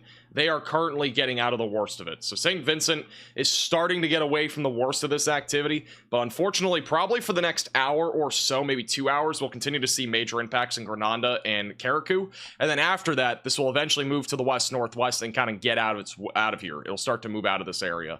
And we'll eventually start to transition more into the severe weather threat later today for live streaming purposes. Because there's not going to be much to talk about here until we have this being closer to land again. We might have like another update live stream maybe like tomorrow or something about this, but like I don't think we're gonna have many more live streams on this until it gets closer to like the Yucatan after today. So if you have questions, feel free to let me know today. We'll probably still have another video or two between now and then though. Can anything on TikTok be official? There can, but will there be? Probably not. Category 7 hurricanes definitely do not exist. But TikTok said so. Absolutely. Gotta believe everything on TikTok. What's the speed right now? I think it's still 18 to 20 miles per hour. Let me double check here. I don't think the speed has really changed much. The speed is really not going to be something that varies much. It's going to be between 15 to 24 miles per hour probably this entire time. Right now it's at 20, so like I don't think this is going to change at all that like as it moves west. The only time it'll probably slow down a little bit, it might slow down a little bit here near Jamaica, but it also might slow down in the Gulf if it ends up turning to the north. Because again, if this high pressure system pulls this thing to the north, it would slow down. If it goes just directly west, it's going to probably go the same speed as it is right now. And that's, again, the most concerning thing about a hurricane like this is that if it does attach more to a stronger high pressure system, and it does turn off to the north like this, that would lead it to being slower and have more opportunity to rapidly intensify in very warm ocean waters in the Gulf of Mexico. It also depends on how much shear is there. If there's a lot of shear, which I'm not sure if there will be by that time frame right now, the GFS model thinks there will be. Some other models showing very limited shear. But if there's a lot of wind shear, we very well may end up seeing this go into an environment where it might not even be able to intensify at all. So it's still 150 miles per hour more, has not changed. But the pressure has dropped by 4 millibars in the last hour. So this is the only thing that we've had change. It was at 950 before, which I'm not going to write it because you can't even see it. But that is the only thing that has changed with Hurricane Beryl. I think maybe the speed changed, but I don't think it was anything major if it did change. I saw a video saying there's a Category 12 hurricane on TikTok. I don't know what to tell you guys. I don't understand how people... I mean, there are people that fall for that stuff too, which is the scariest part. People think that stuff is real. We have another damage video coming out of Carriacou Islands at Max Velocity WX on Twitter for that damage photo. Some of these places on these islands, by the way, are more in the higher hills or mountains or whatnot. because these are islands that, like, you know, have mountains and such.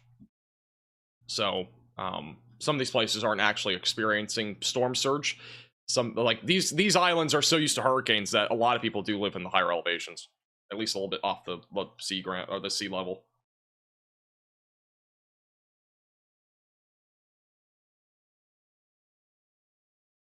All right, I got my soda fixing for today. By the way, I do want to quickly mention this. We will be probably live later today for a conditional strong tornado threat in Nebraska. We got a 2% tornado risk from North and South Dakota back into Iowa as well. So if you're in the central and northern plains, we talked about that on today's video. I was gonna actually make a video today on this hurricane, but I ended up just making on the tornado risk. But we'll be live later today for that, and we'll also be live tomorrow for the tornado risk in the western Midwest for Missouri and Iowa. And then by Wednesday and Thursday, I am likely going to be on vacation.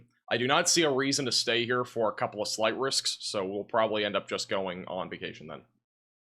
For 2 days. I'm only going to be gone like 2 or 3 days. If need be, I can always come back, but there's another slight risk on Thursday. Like, this might be the one day to watch for, would be Thursday, July 4th. There might be some sort of 10% tornado risk or something like that for that day, but other than that, I probably won't be here still.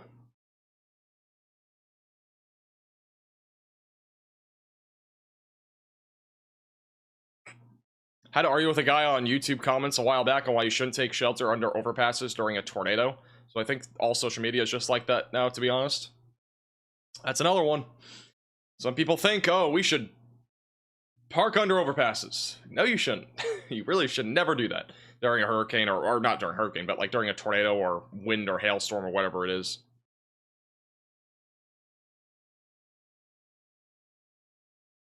You know you'll be here. I don't think I'm going to be here on either one of those days. It's a bit different because, I mean, I'm going to be going to Disney for the July 3rd and 4th, which they have fireworks at 2 different parks for the 4th of July, both on the 3rd and the 4th, and I want to watch both of those. So, and I have been literally live. This is now the 12th straight day of being live. So, more than likely, we are just going to be not here. Tomorrow would make it 13, which is an unlucky number 13, but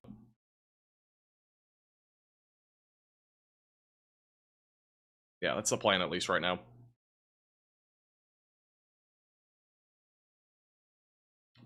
Apparently my lid is not on Foley, so I just had water absolutely go all over my shirt.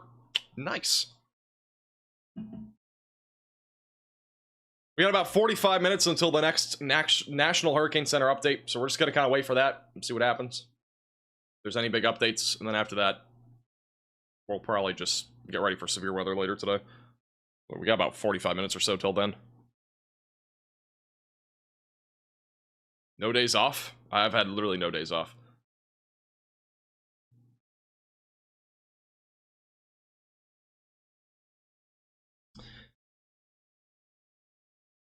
Will Thursday be okay in Missouri? Honestly, Thursday could be a bigger day. That could go 10% hatched. Let me look and see what they actually said on the Storm Prediction Center website. 13 is just another number. I mean, I guess. Will Haiti get hit? Haiti will get some impacts on the south coast, but nothing really otherwise. It'll be mostly just storm surge and some tropical storm force winds. There won't be anything really beyond that. Overall, the impacts to Haiti will not be that significant. When do classes start up? I have no clue. I think it's like the end of August, though. Any date set for the Max versus Connor Croft golf tournament? I have no clue. I'm guessing that's gonna be a last second sort of thing, because I think the only way that's gonna happen is if there's a hurricane in Florida. Then he'll actually drive down here. Or if the weather's just quiet, maybe he'll drive down here anyway. I don't know. This is the latest on Thursday, for those wondering, for Missouri, the Central Plains. Guidance remains in relatively good agreement that a shortwave trough and a strong jet is in its base will overspread the north central Great Plains toward the upper Midwest Thursday ahead of this mid to upper level trough. Very favorable ingredients, including ample instability and rather strong deep layer shear for the season, should set up across Missouri, southern Iowa, and lingering convection Wednesday night remain a key uncertainty regionally regarding the north and northeast extent of the applicable severe risk, but the aforementioned areas seemingly have the highest severe weather potential. So as of now, it does look like it's gonna be a bigger day. I mean, I was looking at the models. It does look like we could see the potential for some sort of maybe small scale outbreak on Thursday, which is the 4th of July. With that said, I don't know. It doesn't.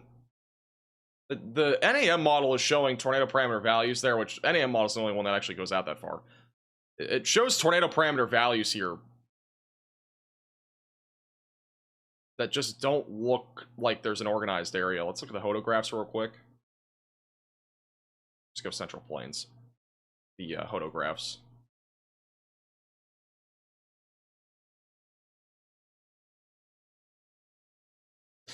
This is Thursday night. The hodographs actually do look somewhat organized for this environment. So we have some spin aloft with some of these areas. Overall, I don't know. I mean, we'll have to look at some more model data tomorrow. I'll have a video both tomorrow and I'll also have a video on Wednesday morning. So we'll have videos both days no matter what. I'm not sure what day I don't know what will be what at this point. Like, I don't know if I'm going to do like a forecast. I don't know what I'm going to do yet for tomorrow forecasting wise. We might just have a video in the morning on the hurricane or something like that, depending on the severe weather trends. And then, you know, then we might have something else after that about severe weather for Wednesday.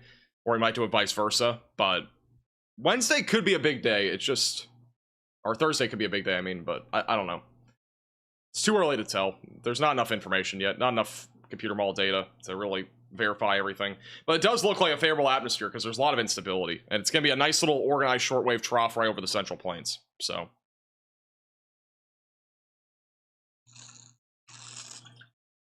Category 4 hurricane is roughly EF3 winds covering a huge area. The only difference to a hurricane like this is that it is more of a straight line wind threat most of the time. It does change directions over time, but a tornado is just a spinning vortex. Tornadoes are actually usually worse when it comes to overall damage to a singular area. It depends on some factors though, because if we factor in storm surge with a hurricane is way worse. But if you just talk about purely wind, tornadoes are usually worse when it comes to at least a localized area. Like, I was looking at damage photos out of Karakou, which, as long as those are true, the damage there just, again, did not, like, look substantial as if there were, like, homes that were completely destroyed. There were roofs ripped off and such, but I didn't see anything, like, substantial. So, but, like, along the immediate coast is where the worst of the activity does happen.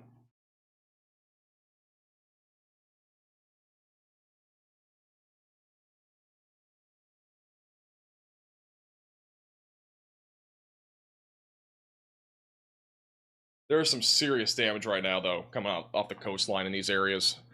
As of 53 minutes ago, there is the Jolly Roger in Bridgetown, Barbados, sunk due to Hurricane Beryl. So that's some of the latest information that we're getting out of Barbados. Jolly Roger ship sunk due to Hurricane Beryl.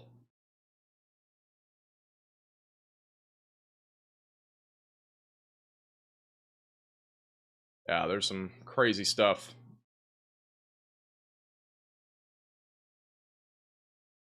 So a full-blown ship sunk over there.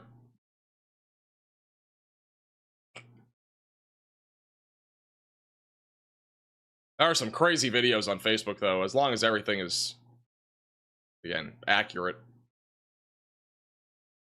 Sometimes some of that stuff can be fake, but it looks pretty real to me.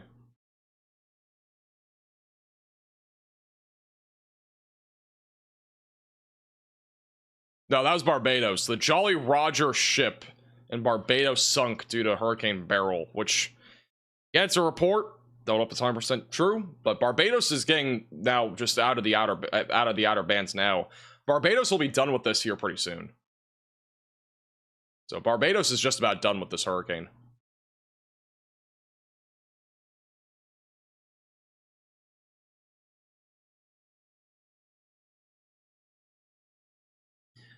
Free Timmer thinks there'll be a wedge tornado between 5 and 10 in Nebraska.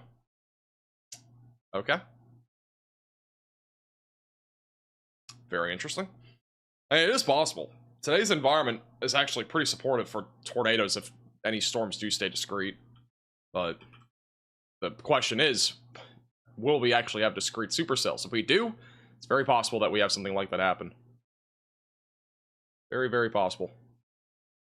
How big was the ship? It looked pretty big to me on the Facebook photo. I would show you guys, but I don't know who it's from. They were reposting a lot of other people's stuff, so.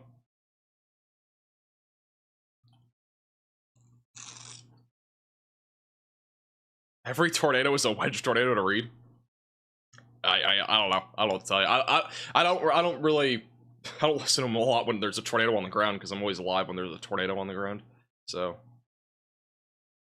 Doesn't Reed say that about every outbreak? Yeah, probably. Hey, by the way, to whoever became a member, I appreciate that. Welcome to the Velocities. I don't see the name in the chat for some reason, but appreciate it.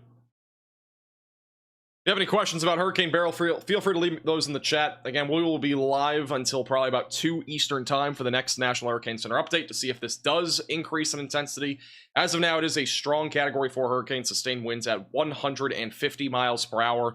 Pressure has dropped from 950 to 946 within the last hour, so there has been more of an intensification in the last hour. We will see if there is further intensification within the next 30 minutes or not, and that's going to probably give us a good idea of if there might be some sort of potential that Category 5 status is possible. Now, as of right now, the National Hurricane Center, like the hurricane hunters, are actually done with both missions, so I'm not sure when the next mission will happen, but for the time being, they have no missions on track for this hurricane. The last one just went through. From what we're seeing, though, with the eye, it looks like it's becoming more symmetrical again. It had a little weakening trend there, and now it's organizing again. So this could become a Category 5 here over the Eastern Caribbean Sea. It's very possible.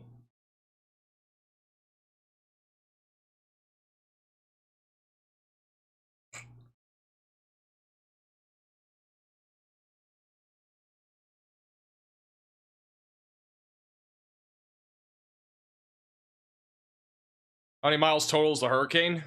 We can actually just probably measure it. I don't know the official measurement. I think it's about the tropical storm force winds go out 225 miles. The hurricane force winds go out 65 miles, and the eye is about 25 miles wide in diameter. It's about 365 miles north to south, and then west to east is about 370. So it's about 370 miles or so wide. So, I mean, if you want to compare and contrast the size of this to, like, the state of Florida, for example, 370 miles would be literally the entire state north to south. That's how big this is. This is an exact representation of the size of it. If the eye was right here, this would be the size of the hurricane. So that's the size, comparatively. It's pretty big.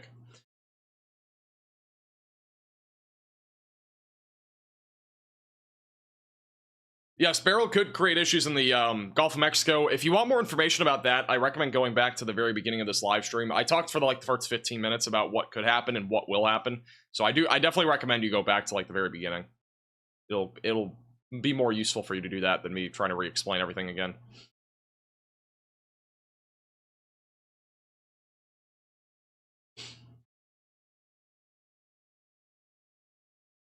Gonna try to get this satellite imagery to load here. I think we have another view of satellite. Give me 1 second.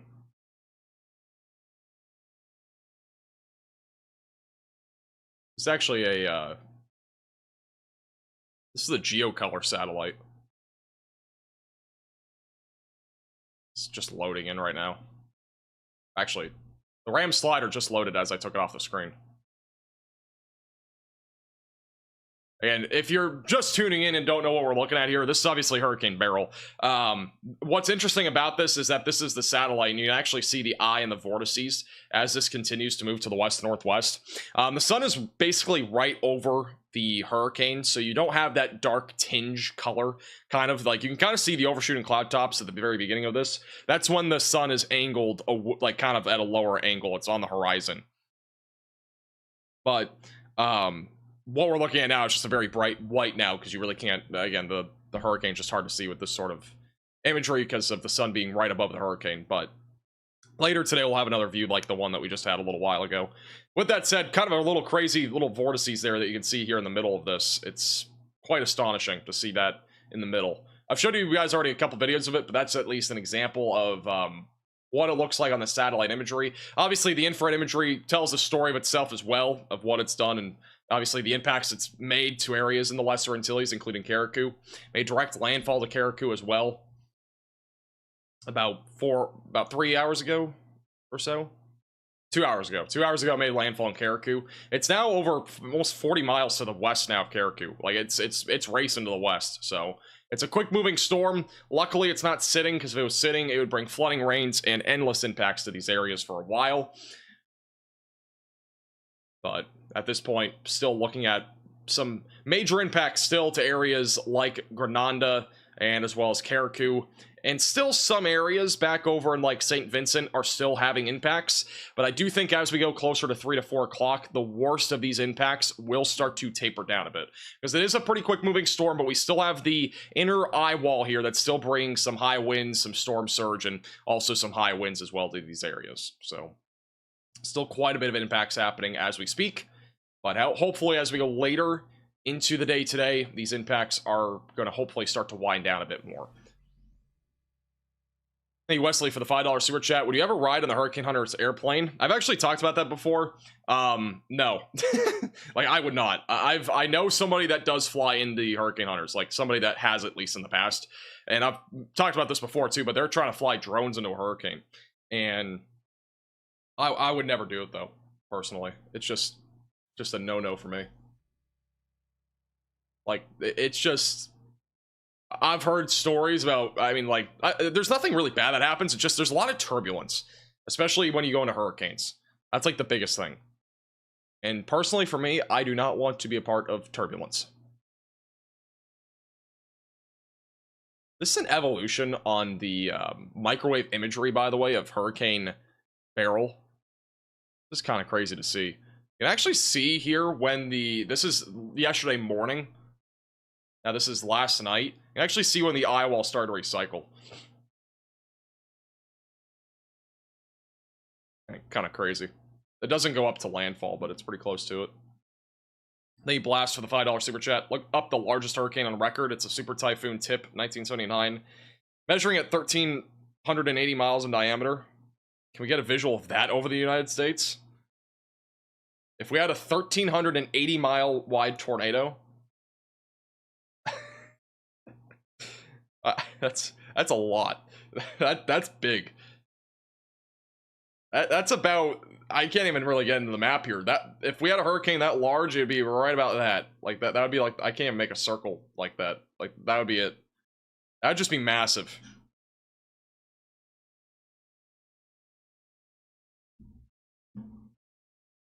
I can move this up too. Let me take off this. I can move this up if you want, but like that's just huge. That almost takes up, I mean, it almost goes from South Texas all the way up to the Canadian and United States border. It's just so big.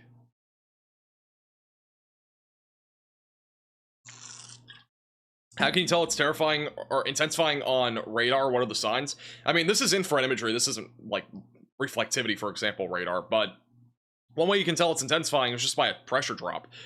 We had pressure of 950 before. Now it's down to 946. So this has intensified at least a little bit. With that said, we have another update from the National Hurricane Center, probably in about 20 minutes or so, maybe 25 minutes. They would be at 2, but they're usually early. And we'll see if this is intensified further. But as of right now, it's at 150 mile per hour winds.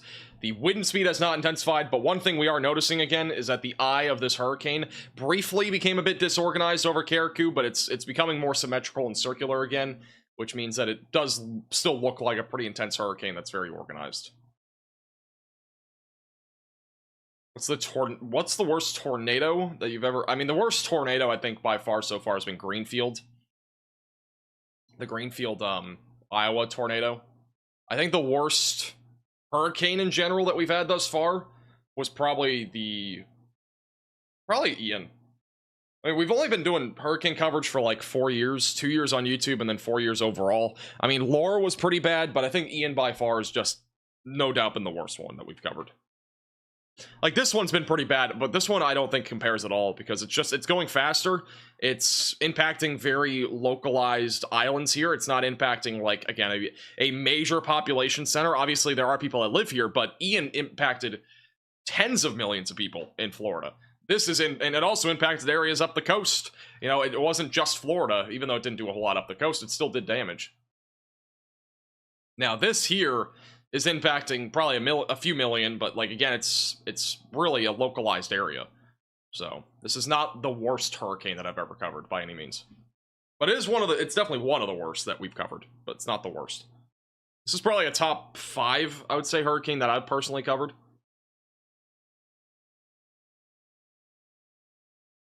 Is that another eye west of Rusu? I don't even know where that is. There's no such thing as 2 eyes, though, in a hurricane. I don't know where Rusu is. I mean, this is the only eye that we have. I mean, if we had 2 eyes, I'd be really scared. It's not something that you really see.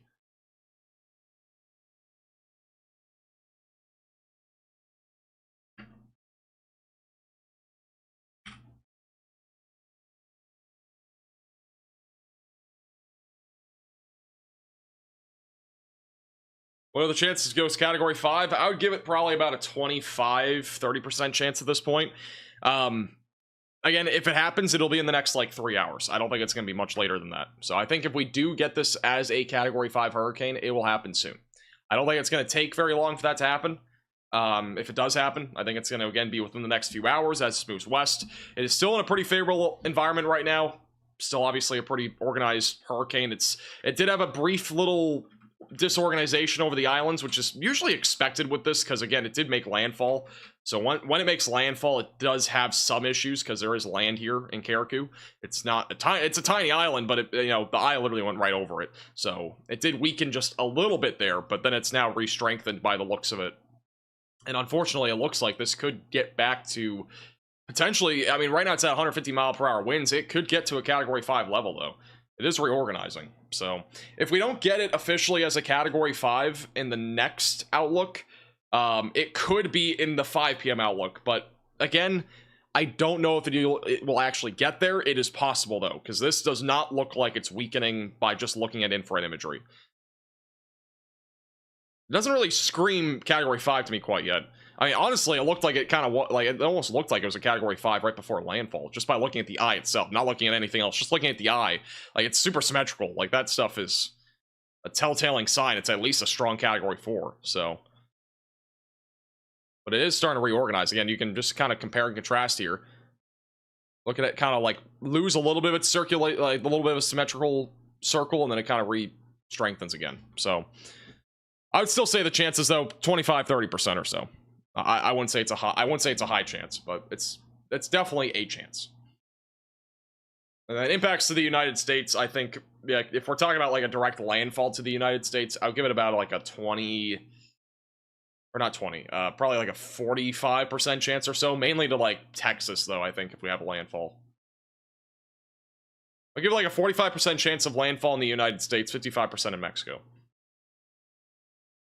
I think yesterday I had it at like 60-ish%, or about 55%, so it's dropped a little bit in terms of my forecast, because again, I think that there's still I think there's a higher chance that it will make landfall in Mexico. But pending this ridge, which could change things dramatically, it could go towards Texas or Louisiana. It's very possible. Let me see. Have the 18Z model runs come out yet? They have not. Unfortunate.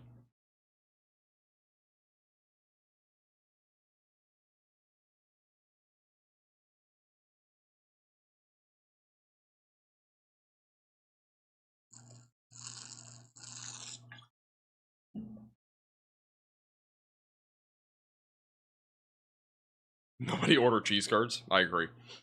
Nobody ordered cheese curds. What are my thoughts on Nebraska today? Watch my video. I had a forecast this morning just about that and nothing else. That video will talk all about today's severe weather setup. I say that because I'm going to be literally live in like probably 4 hours for that. So we're going to be doing a transition to that after this. But the video's out.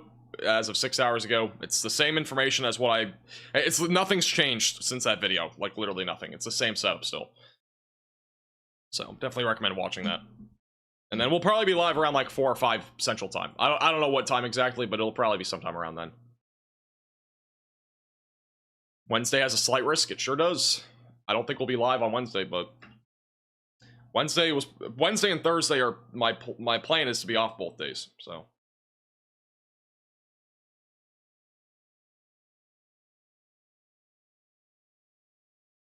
will Central Texas at least get rain? I hope.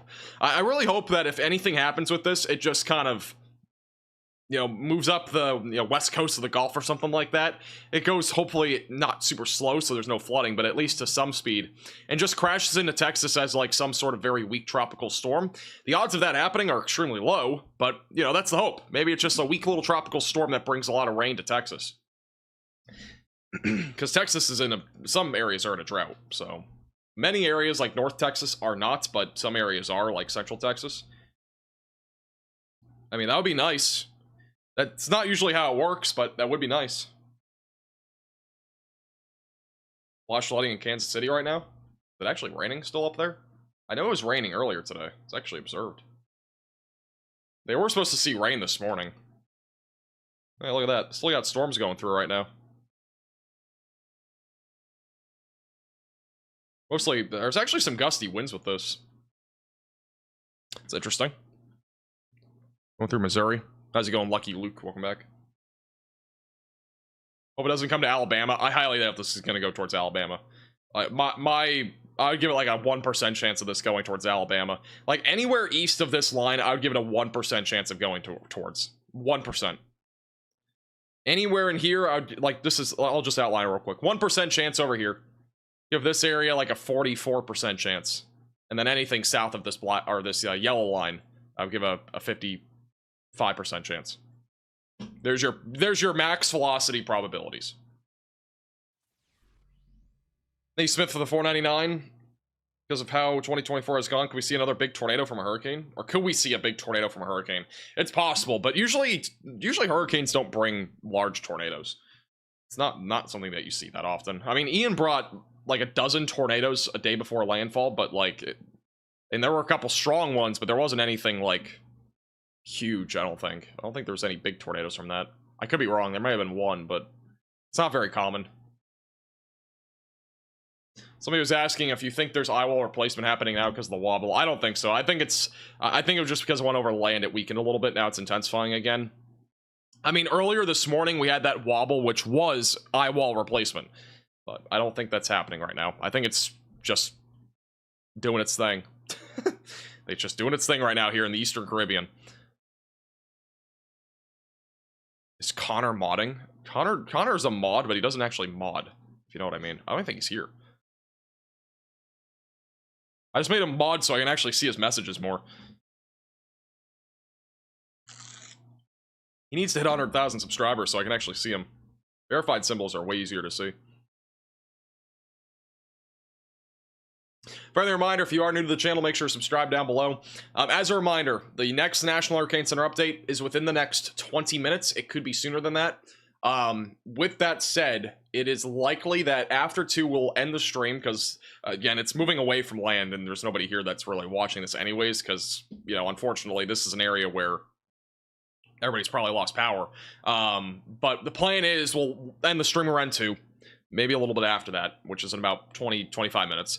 We'll be live again at around 5 or 6 Eastern time, which would be 4 to 5 Central time, for the potential for a strong tornado or 2 in Nebraska. So if you want to watch that, feel free to subscribe, click the bell icon down below so that you might get notified, because I don't know if you actually will get notified. With how many videos and live streams we've had recently, there is a possibility that notifications don't get sent out, but I will try my best to at least give a 30 minutes notice, and hopefully that'll come through. It's 12:41 for me. I'm talking about Eastern time. The time at the top left is the time I'm referring to. Thank you, Blast, for the $5 super chat. I'm in Kansas. We got about 5 inches, or Kansas City. I got 5 inches of rain, and work in an actual office park. Both entrances have water up to my car's bumper. Wow, that's crazy. Hopefully you stay safe there. That's pretty surprising, too. Kansas City was not a place that I had in my bingo card today for flooding. of all places.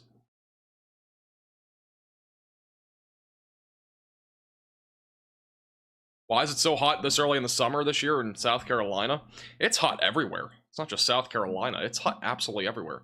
Dallas, Fort Worth, their average high temp this time of the year is like 94, 95. They've been 100 plus this entire time, despite a very above average rainfall season in DFW. Like, they had a lot of rain. Usually when there's a lot of rain, temperatures do remain around or below average, and so far it's not even close to that. This year is just historically hot. I mean, the entire Atlantic Ocean, it's way above average. A hurricane like this should not happen this early in the year. So, I mean, this is the worst year that we're probably going to see of hurricanes, and I don't think it's going to get any better over the next, like, 10 years. I'm truly being honest, like, this is just not what you want to see. Like, the water temperatures literally everywhere right now are in the low 80s. They should not be that warm right now. We are at the beginning of July. Water temperatures in the Atlantic Ocean will be in the 80s in some areas, but like, it should not be this entire area. Like, everywhere in here is in the 80s, basically. There's really nowhere that's not in the 80s already. And again, you can blame it on whatever you want. If you don't believe in climate change, I don't care. Okay, you can. I'm not telling you to believe in it. If you don't want to, it doesn't matter. But like, this has never happened in the last 100 years of our recorded history. We've never had this hot of an Atlantic tropics at all. It's never been even this close. It's just been ridiculous. So again, I'm not telling you that you have to believe in whatever, you know, you can believe in whatever. I do not care. I really do not. I'm just telling you what my thoughts are here. And it's unfortunate, but I think this is just going to be the new normal. And it will probably get worse year by year. It's been a massive increase, though, from the last few years. Like, the temperatures were never this warm, even 5 years ago. I'm going to show you the water temperature map so I can actually show you what it looks like right now.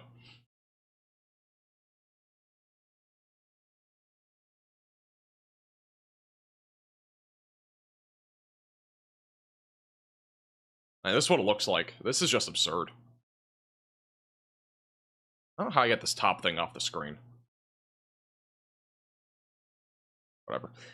Like, just look at all, like, every area in orange has temperatures in the 80s. We have water temperatures in the 80s all the way up to New Jersey right now. Like, you could legitimately have a hurricane go right up the coast if it had that track. Like, this entire area here is in the 80s. And where the hurricane is right now, the temperatures are in the mid 80s. Like, this is August to September type water temperatures. It's absurd. I'm gonna outline it black so it looks better. Actually see it more. I mean, down here too, it's also in the 80s, but just in the Atlantic Basin. Category 6. Oh my goodness. I don't have a Category 6 hurricane, and that's not a thing. If you watch on TikTok, some random stuff. But yeah, it's just absurd. I mean, Bermuda. I think there's not a water thing here near Bermuda, but I'm pretty sure Bermuda's near 80 right now. They usually aren't that warm until, like, August. It's just absurd. I mean, like, all these plots here are different observed water temperatures. It's really insane. I mean, Florida water temperatures are now reaching 90 degrees. That doesn't usually happen until, like, mid-August. Or even sometimes the end of August. It's wild. But again, I'm not telling you to believe in whatever. We're not going to get political. I don't really care what you believe in, to be honest. So, you can believe in whatever you want. But just don't make the chat political, because I know that direction does happen whenever this stuff comes up. So, I don't usually talk about, like, climate change or anything like that. And you don't have to believe in it if you don't want. I'm just telling you what the facts are. This is the warmest year on record, whether it is because of climate change or because of whatever else you want to believe in. I'm just telling you the facts. This is the warmest year on record when it comes to water temperatures. If you believe the earth is flat, I don't really care. I really do not care what you believe in. Thank you, Gabe, for the $2 super chat. How's it going? Appreciate you tuning in. Are you at work on your lunch break? That's a good guess.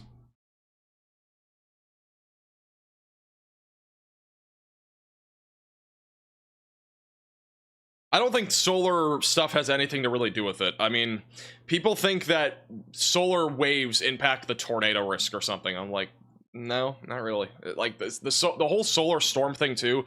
Like, people think these big solar storms we've had recently do a big impact. They really don't. They're very minimal impacts to overall weather in general. Weather is very, when you think about weather, it is very microscopic compared to the sun. But the solar storms don't actually they get repelled basically. So we don't actually get really any impacts on in the United States or anything like that from that. So it's not really a direct correlation by any means. I mean, the last solar storm we had was huge, but like, again, it just doesn't make a difference really to the weather. Very symmetrical in the last few frames. Yeah, I mean, again, this has been really symmetrical. It might be a category, it might be either a very high category 4, which right now it's at 150. Could go to 155. They might also make it a category 5, but again, I don't know if there's any data that's actually going to be coming out of this. They don't have a mission right now for Beryl, because they just finished the latest mission. But I wouldn't be surprised if this did become a brief category 5 hurricane in the Caribbean in the next, like, 4 hours or so, 3 hours.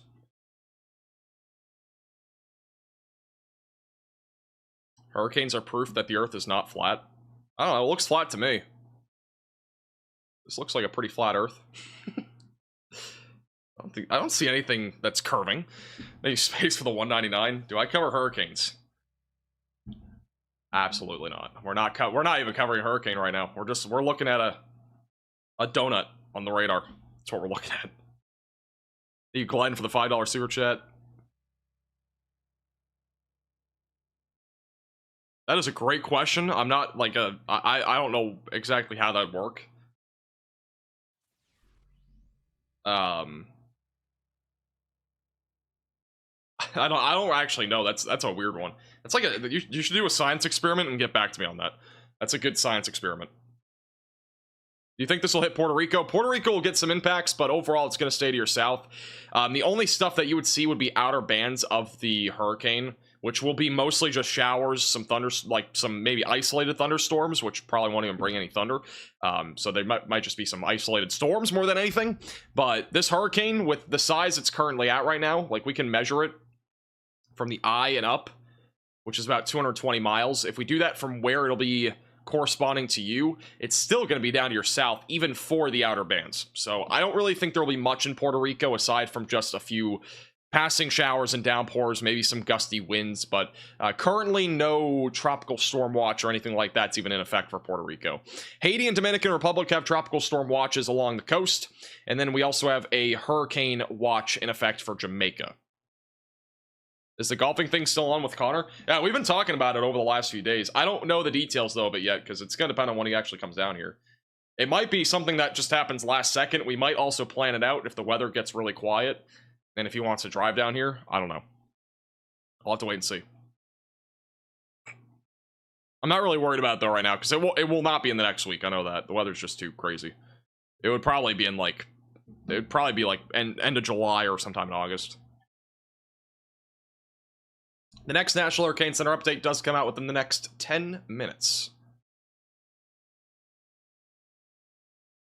In the next 10 minutes.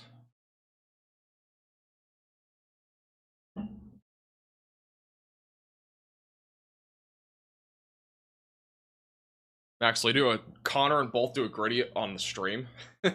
We might. I don't know. We'll see. It might happen.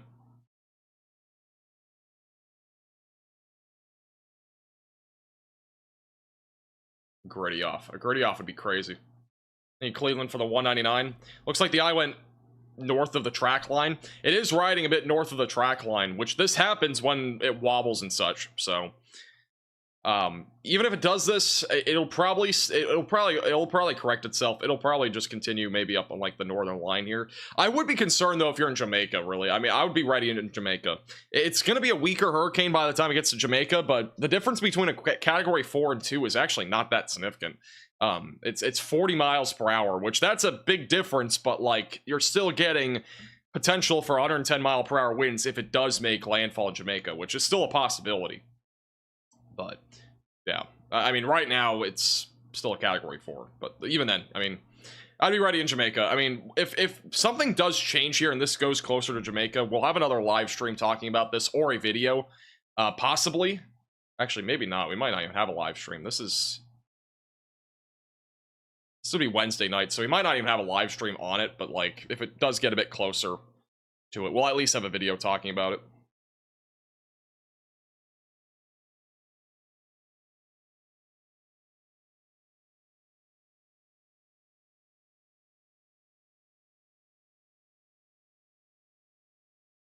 Hey, Wayne for the 279.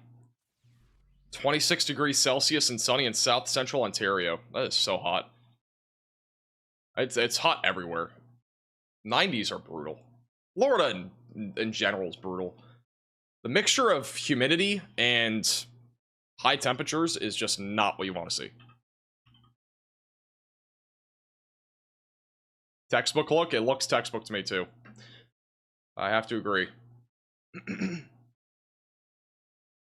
This looks like to me it's either just a very high-end category 4 or it's now a category 5. But right now it's an open ocean waters, so.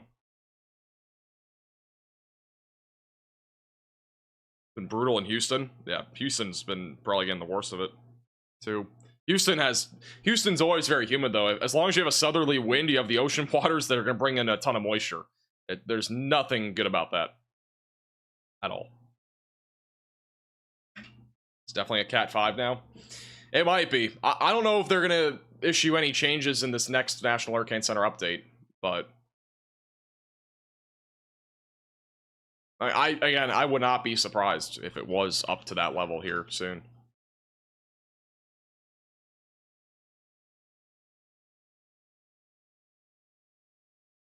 It's on the brink of a category 5 strength here.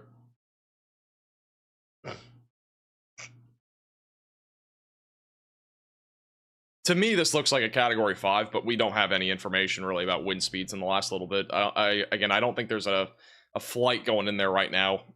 Unless there might be one en route, but I don't think there's actually one in the hurricane. Thank you, Ethan, for the 499. Is it bad that we have hurricane season this strong this early in the season? Yeah, this is not common at all.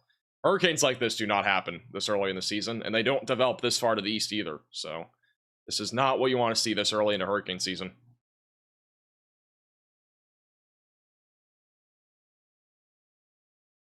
But this could possibly be a category 5. It is possible.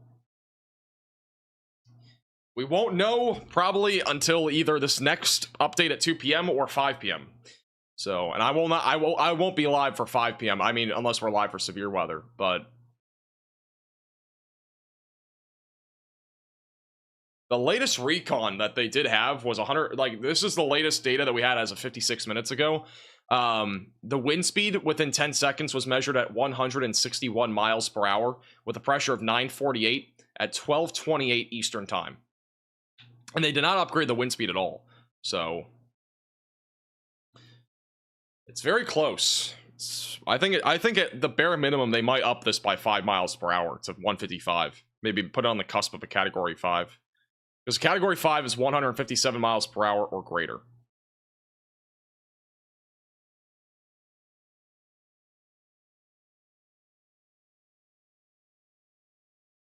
It landed, already did it. It made landfall in Carriacou like 2 hours ago.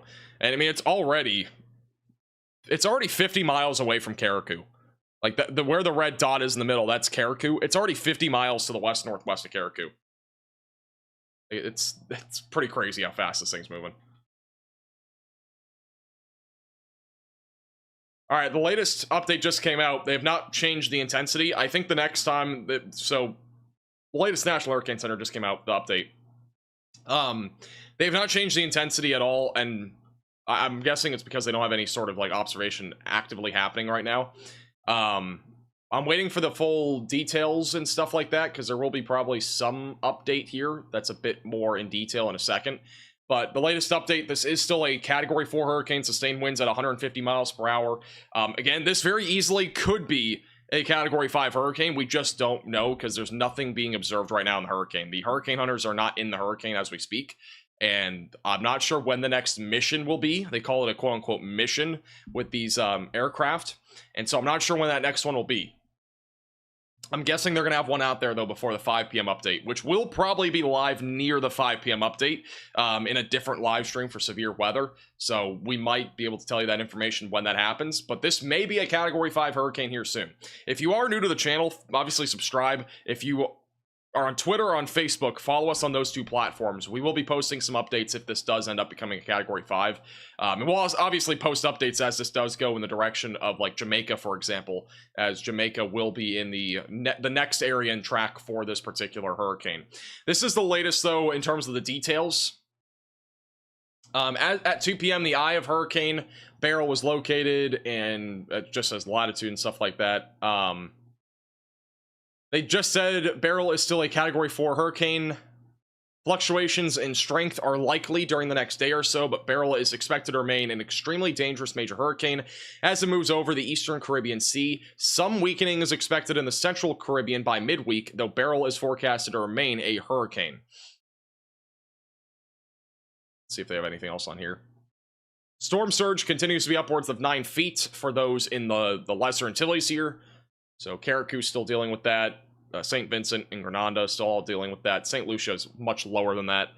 Let's see. Let's see if there's anything else here.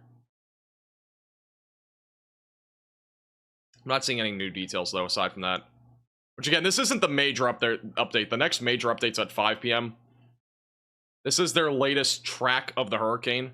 So this is the newest cone. Nothing's really changed here, to be honest. I mean, again, the wind field for those tropical storm and hurricane force winds is actually pretty small. But again, notice how it's just going to continue to move west. It's going to be a major hurricane throughout Tuesday night, and eventually probably back to a Category 2 hurricane on its approach to Jamaica, and then eventually will go towards the Yucatan Peninsula by Friday morning. And then after that, again, it could go towards Texas or Louisiana, or it could go right to Mexico. It's going to depend a lot on the strength of the ridge that's going to be back over here near Florida. So, but as of right now, still a Category 4. If that changes, we'll obviously let you know. We'll be posting that on Twitter and Facebook when that information comes out, if that does come out, and we'll try to at least post that as long as there's no tornadoes that are happening at that exact time in Nebraska. So that's the plan. All right. But hoping for the best. Hopefully this weekend's quicker, but as of right now, this is one of the most intense hurricanes that we've ever seen in the month of July. And even in June, obviously, as of yesterday. I was hoping for a mission update too, but they don't have that resource right now, at least for now. I mean, even if it was a Category 5 hurricane, it's not impacting anybody beyond these islands, which these islands at this current time probably don't have a whole lot of communication because the power's out for most of those areas. So, again, the next update that we will get on this would be in about 3 hours. And so we're not going to be live unless, again, we're live for severe weather for that. Nonetheless, though, this is still a very impressive hurricane, even if it does not get to a Category 5. It's one of the craziest hurricanes that I've witnessed in the open Atlantic Ocean waters. I can't remember the name last year, but there was a hurricane in the central Atlantic that didn't impact the United States. That one looked pretty crazy too, but this one I think tops it too. Just the eye itself is so symmetrical. Very built eye wall. I mean, this is just so organized. And again, I would not be shocked if it is a Category 5, but for the time being, it is not officially a Category 5. But I do think there is going to be a chance that this does get to Category 5 levels here as this continues to move west. It will be brief if it does get to that level, and then after that, it'll maintain Category 4 intensity through tomorrow morning, and then it'll eventually weaken by tomorrow night. It could be still a Category 4 south of Haiti, but it will be on the cusp of that, Category 3 or 4, and then it'll weaken a bit more as it approaches Jamaica, and then after that, it will weaken a lot more as it gets closer to Yucatan Peninsula, where it'll be a Category 1. So, still a lot of stuff to watch for there. Thank you easily for the $4.99. I agree. Yeah, hopefully people in the Lesser Antilles and in the Windward Islands took this seriously and did the right thing. I'm guessing they did. These people are used to this stuff. This stuff happens a lot. A Category 4 hurricane in the Lesser Antilles this early into the year, though, this does not happen very often, but they are used to this sort of stuff. So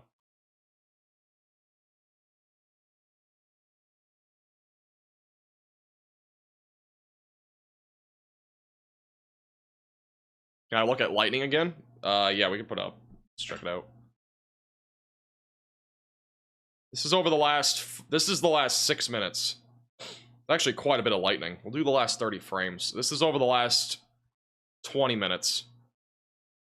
That's all lightning flashes. Which, again, lightning does not happen unless there's a very strong hurricane with a hurricane or there's a, some sort of intensification happening. I don't think the pressure changed either, by the way. Let me just double check.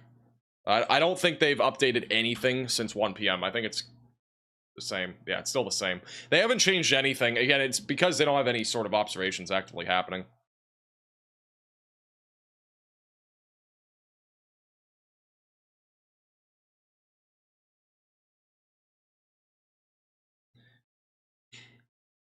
Would you go to Cancun on Friday? I'm asking because I'm already booked. I think you'll be okay in Cancun. I mean, to be honest, like, somebody was asking me this yesterday too. Like, I think you'll be fine. Like, I get it. It's going to be a close call because the hurricane's going to be going right into that area. But, like, even if this hurricane made a direct landfall there, the worst that this would be just like a really strong, severe thunderstorm with highest winds being near like 80 miles per hour, maybe 90 miles per hour for wind gusts. Like, I don't think it's going to be that bad in Cancun. There will be storm surge, so that's something to keep in mind. There could be some flooding rainfall, and there'll be some high winds, but like, I mean, you can reschedule it. I would not blame you for rescheduling it at all. Like, if you can reschedule it, but like, it's just going to be, I think, a few rainy days there, and other than that, high winds possible. But like, this is not going to be a category 5 then. At least that's what I'm thinking. I don't think it's going to be a category 5 or anything like that near Cancun. I don't even think it'll be a category 2. I do think this will truly weaken to a category 1 here in the Western Caribbean. Some models still have this as a stronger sided hurricane in the Western Caribbean, but I just don't think that's going to happen. I think that this will have some gradual weakening as it moves west.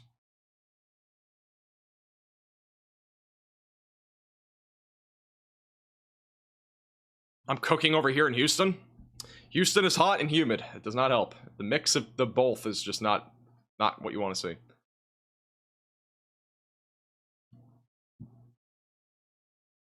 But the good news right now is that the worst of this hurricane is, again, pulling away currently from the Lesser Antilles, and for the next about 48 hours, impacts to any mainland is going to be minimal. Because, again, tropical storm impacts possible along southern Haiti and Dominican Republic, and then the same thing goes also for Jamaica, where there will also be the potential for some impacts, but as mentioned before, that still remains uncertain. This could be a bigger deal for Jamaica.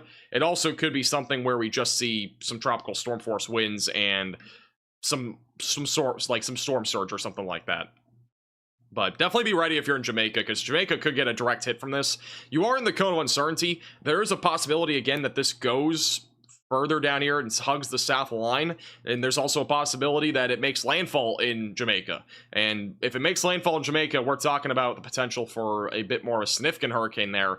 If it stays further to your south, you would be mostly just getting tropical storm sorts of impacts. That's why they have a hurricane watch in effect right now, so that way you're aware of this. But yeah, again, as of right now, this is definitely looking like a very organized hurricane, and I personally think that this is at least on the cusp of a category 5 hurricane.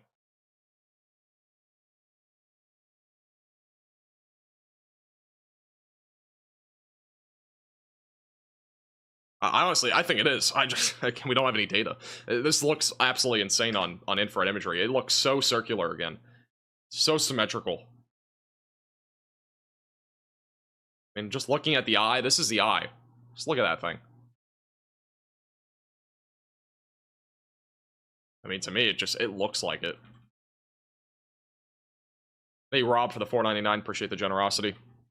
Water spouts aren't usually that dangerous, unless you're like on the beach or something like that, or on a boat. But yeah, I mean, basically what I'm going to say here is that I do think this is a category 5. Again, we just don't really know, so there's nothing official. But I personally think that this is at least near that stage, or it is, because comparatively to what we had before, I mean, it looked pretty similar, but this to me does look like it's right on the cusp of that.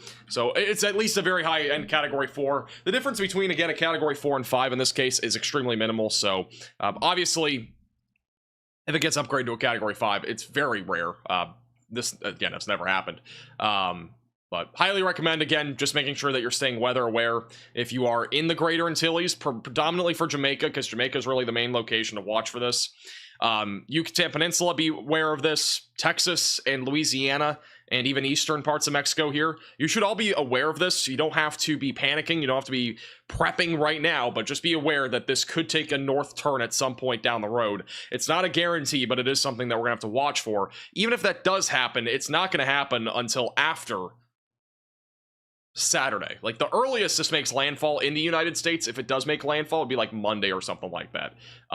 So it's still really far away. We're still a week out from anything happening in the United States, but it is a good reminder to be weather aware and make sure that you're ready in case this does try to make a run at the United States, which, again, the odds of that happening still not super high, but it's definitely a possibility. How bad was Tropical Storm Chris? It was literally like nothing. It was a quick tropical storm. It was just rain mostly for Mexico. Thank you, Chris, with the $5 super chat. Making a trip from East Texas to Florida Sunday night. I mean, again, I wouldn't be concerned. I'd just be aware that it is a possibility. That is something to watch for. I don't know where in East Texas you're going to be, but if you're near the coast, it's going to be something that you need to be more aware of. If you're inland, I wouldn't be super concerned, at least for now. But just definitely be aware that this is going to be something to watch for as it goes into the Gulf of Mexico. All right. Alrighty, well, that's gonna do it for today's stream. Again, we'll go live again later this afternoon for the potential tornado threat in Nebraska and Iowa and a few other states there in the central and northern plains in probably a few hours. So if you're new to the channel, subscribe, like the stream as well. If you enjoyed this stream, make sure to follow us on Twitter and Facebook, and join our Discord server as well. The links to those are in the description down below. The worst of this has now passed the Lesser Antilles and is now moving throughout the Caribbean Sea.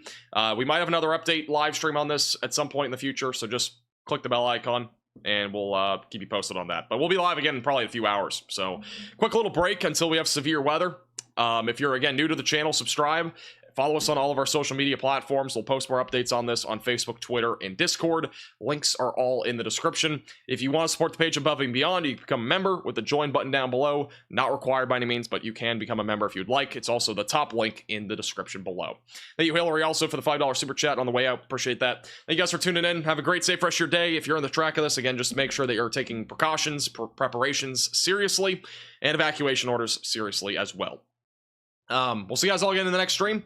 Thanks for watching, and have a great rest of your day if I don't see you again in our severe weather coverage, which is likely in just a few hours. All right. Thanks for watching. See you guys all again soon.